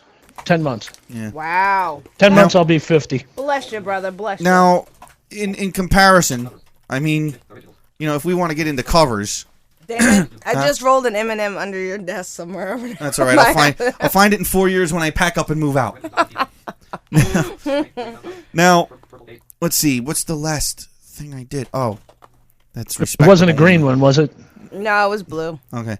So now that's Joe, and here's my progression. Carry on my wayward son. There'll be peace. You know, Kelly. I don't think Kelly's ever heard this. No, but I'm getting wood. She's getting wood. That's scary. Oh shit! Which is all done in here. Really? Yeah. This is all Damon. This is all me. Drums, guitars, keyboards, vocals. Damon. I'm a one-man fucking wrecking machine. I'm about to come over there and hump your leg. You're gonna hump my leg, huh? Has she heard? Holy shit! That's the second person I've heard tell you that. Lifeless used to say that to you. Yeah, Lifeless. Yeah, but Lifeless isn't here. And I've actually humped Damon's leg before. She has humped my leg before. It was quite nice. Has she heard Perfect Strangers? No, I haven't. No. Kelly does not. No, Kelly hasn't heard any of my studio recordings. I'm jamming. Yeah. So while Joe's gone emo. My nipples are hard. Yeah. While Joe's gone emo and gone nowhere, I've stayed. Well, I've gone progressive, and I don't know. I think I've gotten a little farther. I played. Dude, hit it with Perfect Strangers, you'll get laid for sure. That's raw. Yeah. Just to get a glimpse beyond this illusion, I was soaring ever higher. Fuck you, Matt. But I flew too high. Look, Screen Name's writing and talking about covers. How about Tom Sawyer? She's heard me sing Tom Sawyer before. Now they all pick on me for my. I'll show you in a second. I hear the voices when I'm dreaming. So. I can hear them say. See, I can sing. I really can. Carry on my wayward son. Of course, she sings better than me. There'll be peace when you are done. Yes, I'll have to back you on that. She kicks my. Stop! You're making me look bad, Kel. Now here, wait.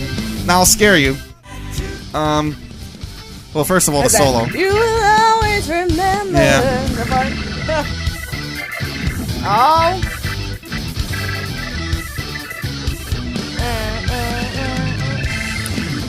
So, and then the guitar solo. But you've heard my guitar sound, so this is nothing special.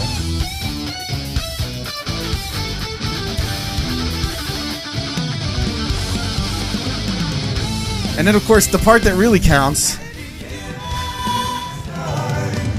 This will make Kelly cringe. Don't you cry. Don't you cry.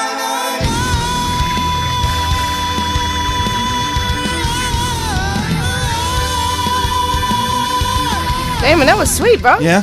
Everyone says I did it wrong. You sound like you're hurting yourself. Dude, I mean, come on. Yeah. There's very few men who can do with that. nads. Yeah. No, that can do that. Yeah. Pitch perfect. I mean, it was a good pitch. I mean, it wasn't off or anything. Yeah.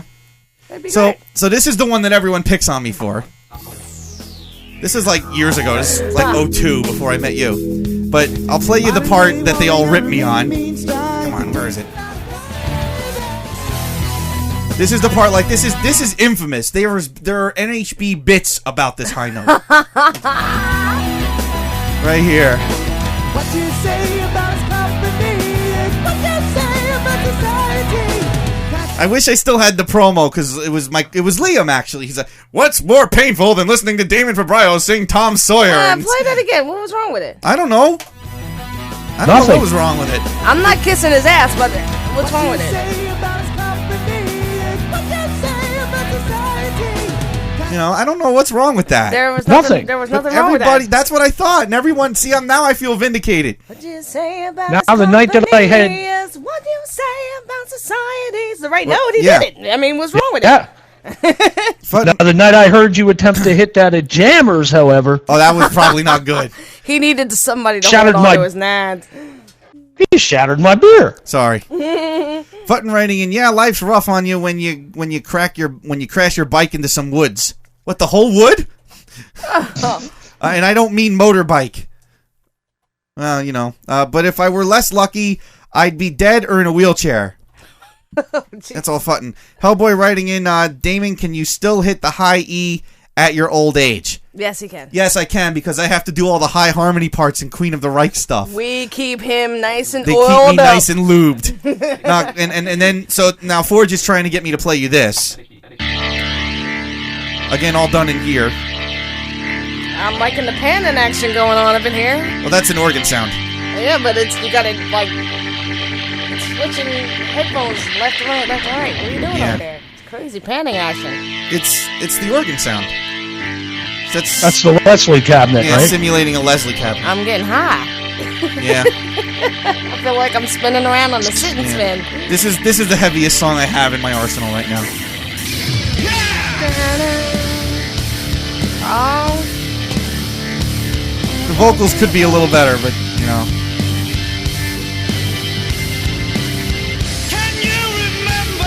Yeah. Yeah. Go on, David. Hey, that's you? That's me. See, I'll let you know a little secret. I had to kind of do this like 3 or 4 lines at a time because my voice would fry out. Oh, I feel you, bro. And then I have to stop and rest. And Yeah, thank God, nobody was home. This song is tedious. Well, Jolyn Turner was a vocalist to be reckoned with, man. I don't think this was Jolyn Turner though. No, this was what's his name? Ian? Ian. Was it Ian Gillan? Ian Gillan. That's right. I went back to Ian Gillan. Yeah. Jolyn didn't follow him from Rainbow. Yeah. Ho Ho Ho is writing in, man, what is this? Man, that almost balls in the mouth high notes? No, my balls were not in my mouth, thank you. You know where Jolyn Turner's from, right, man? Yeah. Rainbow, I think. From Westfield, right? I don't know. I'm not Rainbow, no, this is Deep Purple. Oh, okay. I don't know. Futton writing in, No, geographically, he's from Westfield. Yeah. Whoa. Jolyn Turner, Westfield, New Jersey. Well, he's living in Nutley now. Okay. So he's not far from Russ's house then. Right. I know that for a fact. He lives in Nutley. I know his neighbor. Pay that motherfucker a visit. Futton writing in, well, one winter, heading into school in my normal style, I had to avoid some people and went into a forest and bounced off a couple trees. You know, I did that in college on my feet. Rico writing in, I did that drunk running from the cops. Yeah. Rico writing I did that just walking. Yeah, Rico writing in, your balls aren't in your mouth. If they were, you'd sing like Tech Pepsi. Oh, that's fucking wrong. You don't even know who he is. So, yeah, so that's my covers. So Joe went emo and I went metal. I like your progression much better, David. Yeah. And see, but now the fucked up part of this whole thing is the originals that I finished, you know, don't sound like that. You know, the originals that I actually wrote words to were ballads. Cause he's in love. No, this song was after California Chick ripped my heart out and, you know, drilled it into pieces and then stuffed it up my ass. The one with the big ass? See, I don't know.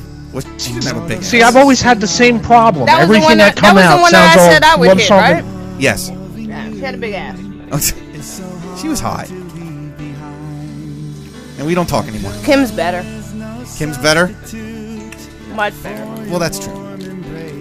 So, anyway, that's enough of that. Futton writing in, well, try doing that about 20 miles per hour on snow. Yeah. Although I have my wedding song written. Oh, you do? Yeah. Actually, wait. I'm not playing it from this folder. I gotta play the remastered version. Because I have every fucking plugin known to man in here at some point, and so this is it. Yeah, I've made up my mind. If I get married and I decide not to just run to a judge and be like, marry us now, asshole, so we don't have to pay for a wedding. You know, I think this is gonna be my. I've kind of positioned this as my wedding song. We'll see if the girlfriend that marries me goes for it. Hello, traveler, you have come far. I gotta redo it though because I was having too much fun with the delay effect. Traveling days without a friend. Your journey must have left you tired. See, I'm great at writing ballads. He's a sap. It's a good piece of writing, man. Yeah. Damon, let's get married. No.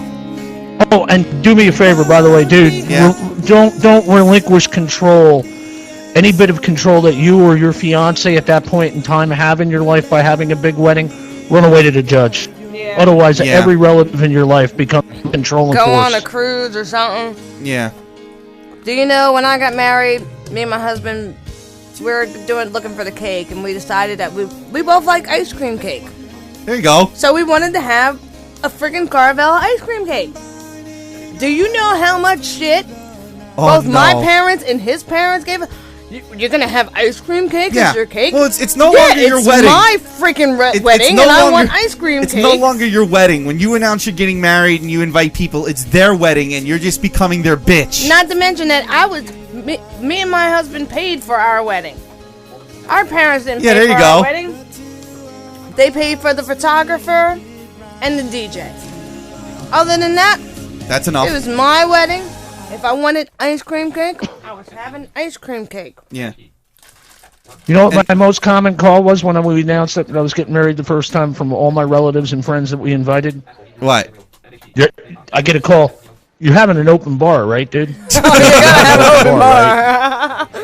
Oh shit! It's 10:57. Oh, that was a granted. I made sure that all the money I spent was on the bar, and I was I actually had a nice buzz while I was walking down the aisle. Shit. My father was a half an hour late, and he finally showed up, and he was about 90 sheets to the wind. There you go. So you got father and daughter lit up to high hell at the altar. These two weren't screaming at each other. You're fucking late. Why the fuck? My father is supposed to walk me down the fucking aisle, and you're fucking late. What are you fucking doing? You know. My father-in-law was the one that got me drunk. He knew what I was getting into. When I woke up the next morning and saw what I had done. What the hell did I do? Wait, no lie. We were at the Radisson Inn main gate down at Disney World. I woke up the next morning. I went right down to the cocktail lounge. I said, "Excuse me, I made a terrible mistake. What time do you open?" By the end of my wedding, I was so lit that we didn't consummate the marriage that night. Let's just say. Oh wait, bartender looked at me and said, "What'd you do?" I said, "I got married." He says, "We're open now." Yeah. Ho's writing in. She's married. You just killed all Liam's hopes and dreams. No, she's not married anymore. I am divorced, darling. Hey, let's see who's Happily calling. divorced. NHB. Oh shit! I'm sorry. I forgot you were on air. It's a weird night. It's Wednesday. I know. The show's been on Wednesday since 2001. I just almost killed a girl. I'm freaking out. You okay, just killed I'm a girl? sorry. I almost. Oh my god. Well, you didn't actually do it. So remember, almost only counts in horseshoes and hand grenades. I heard Which that. you can hear Sorry every about Thursday that. night Oh on the my No Holds God. Barred Radio Network. I'm sorry, Sarah. It's okay. Just call me later, Damon. I guess. I don't know. All right. Bye. Bye.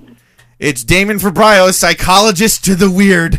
I hope it wasn't a young girl. There's a lot of that going on in Central Florida. Hey, man. Damon, when I called you, was I on the air? Yes. Oh, Briefly. Jesus.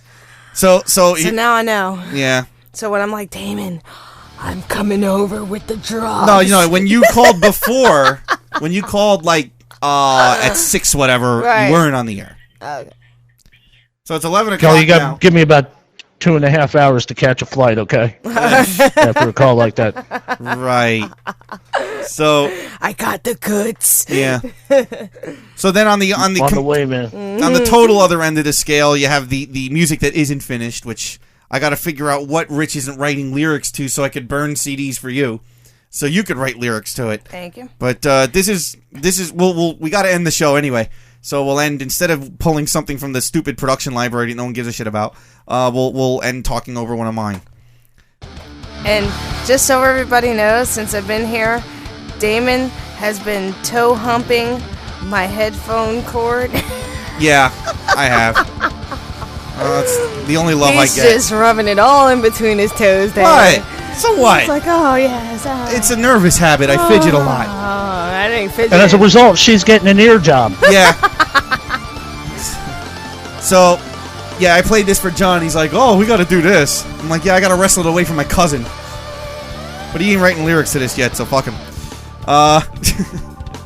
You can't even show up to the show. You wrote this, Dave? I wrote this. Nice. I write in sections. See, that's why my songs are all like 12 minutes long. I'll get it from your cousin. Yeah. Oh, yeah, I'm sure. My songs are all like 8 to 12 minutes long because I write a section, and I write a section, and I write a section. You really want to give me the song. Say you do. Say you want it. Uh-huh. Just rub his head. You've been listening to No Holds Bar Radio. Open wide. This week brought to you by Bryan Adams Tribute Bands turned emo. Fucking awful. I tried emailing him this week and he didn't return my email, so I'm going to rip him for another show. I don't give a shit. Fuck him. Try to be nice to the guy. Although I did tell him all his keyboard players sucked. Because they do. Granted, I'm okay. No Jordan Rudess. You know, I shouldn't talk because I don't have any originals out there per se. But is he really proud of all that? No, never mind. Obviously, he is if it's on his website. He put it on his website. Fuck, I updated my website this weekend and I took all the shit I didn't like off. So there's like, you know. Although now when you go to my website, it just starts playing music automatically. Which I had somebody come up to me one time and they called me and they said, "Dude, I found an old recording of you playing Gilligan's Island and singing it. It's on YouTube now. One of your gigs." And I said, "Burn that tape or I'll murder your entire family." That's all right. When my guitar players used to break a string in the band, I used to play the Super Mario Brothers theme on the keyboard while we waited. Hey, the first band that I was in, we used to open up our shows with the Fat Albert theme. So there you go. There you go. We also did the Ballad of Jed Clampett going to break too. So okay. That's all right. When I was waiting for Nat to fix his guitar rig at the first THD gig, I played the Godfather theme. There you go. You know. Anyway. Oh, that's why we started getting shot at. Yeah, I guess. Maybe so. Sorry, I won't do it again. So anyway, you have been listening to No Holds Bar Radio, the show on the No Holds Bar Radio Network. The website www.nhbradio.com. When we're not live, we play 24-hour best of automation. Blah blah blah. Tomorrow at 8 is Horseshoes and Hand Grenades Radio. Followed Saturday.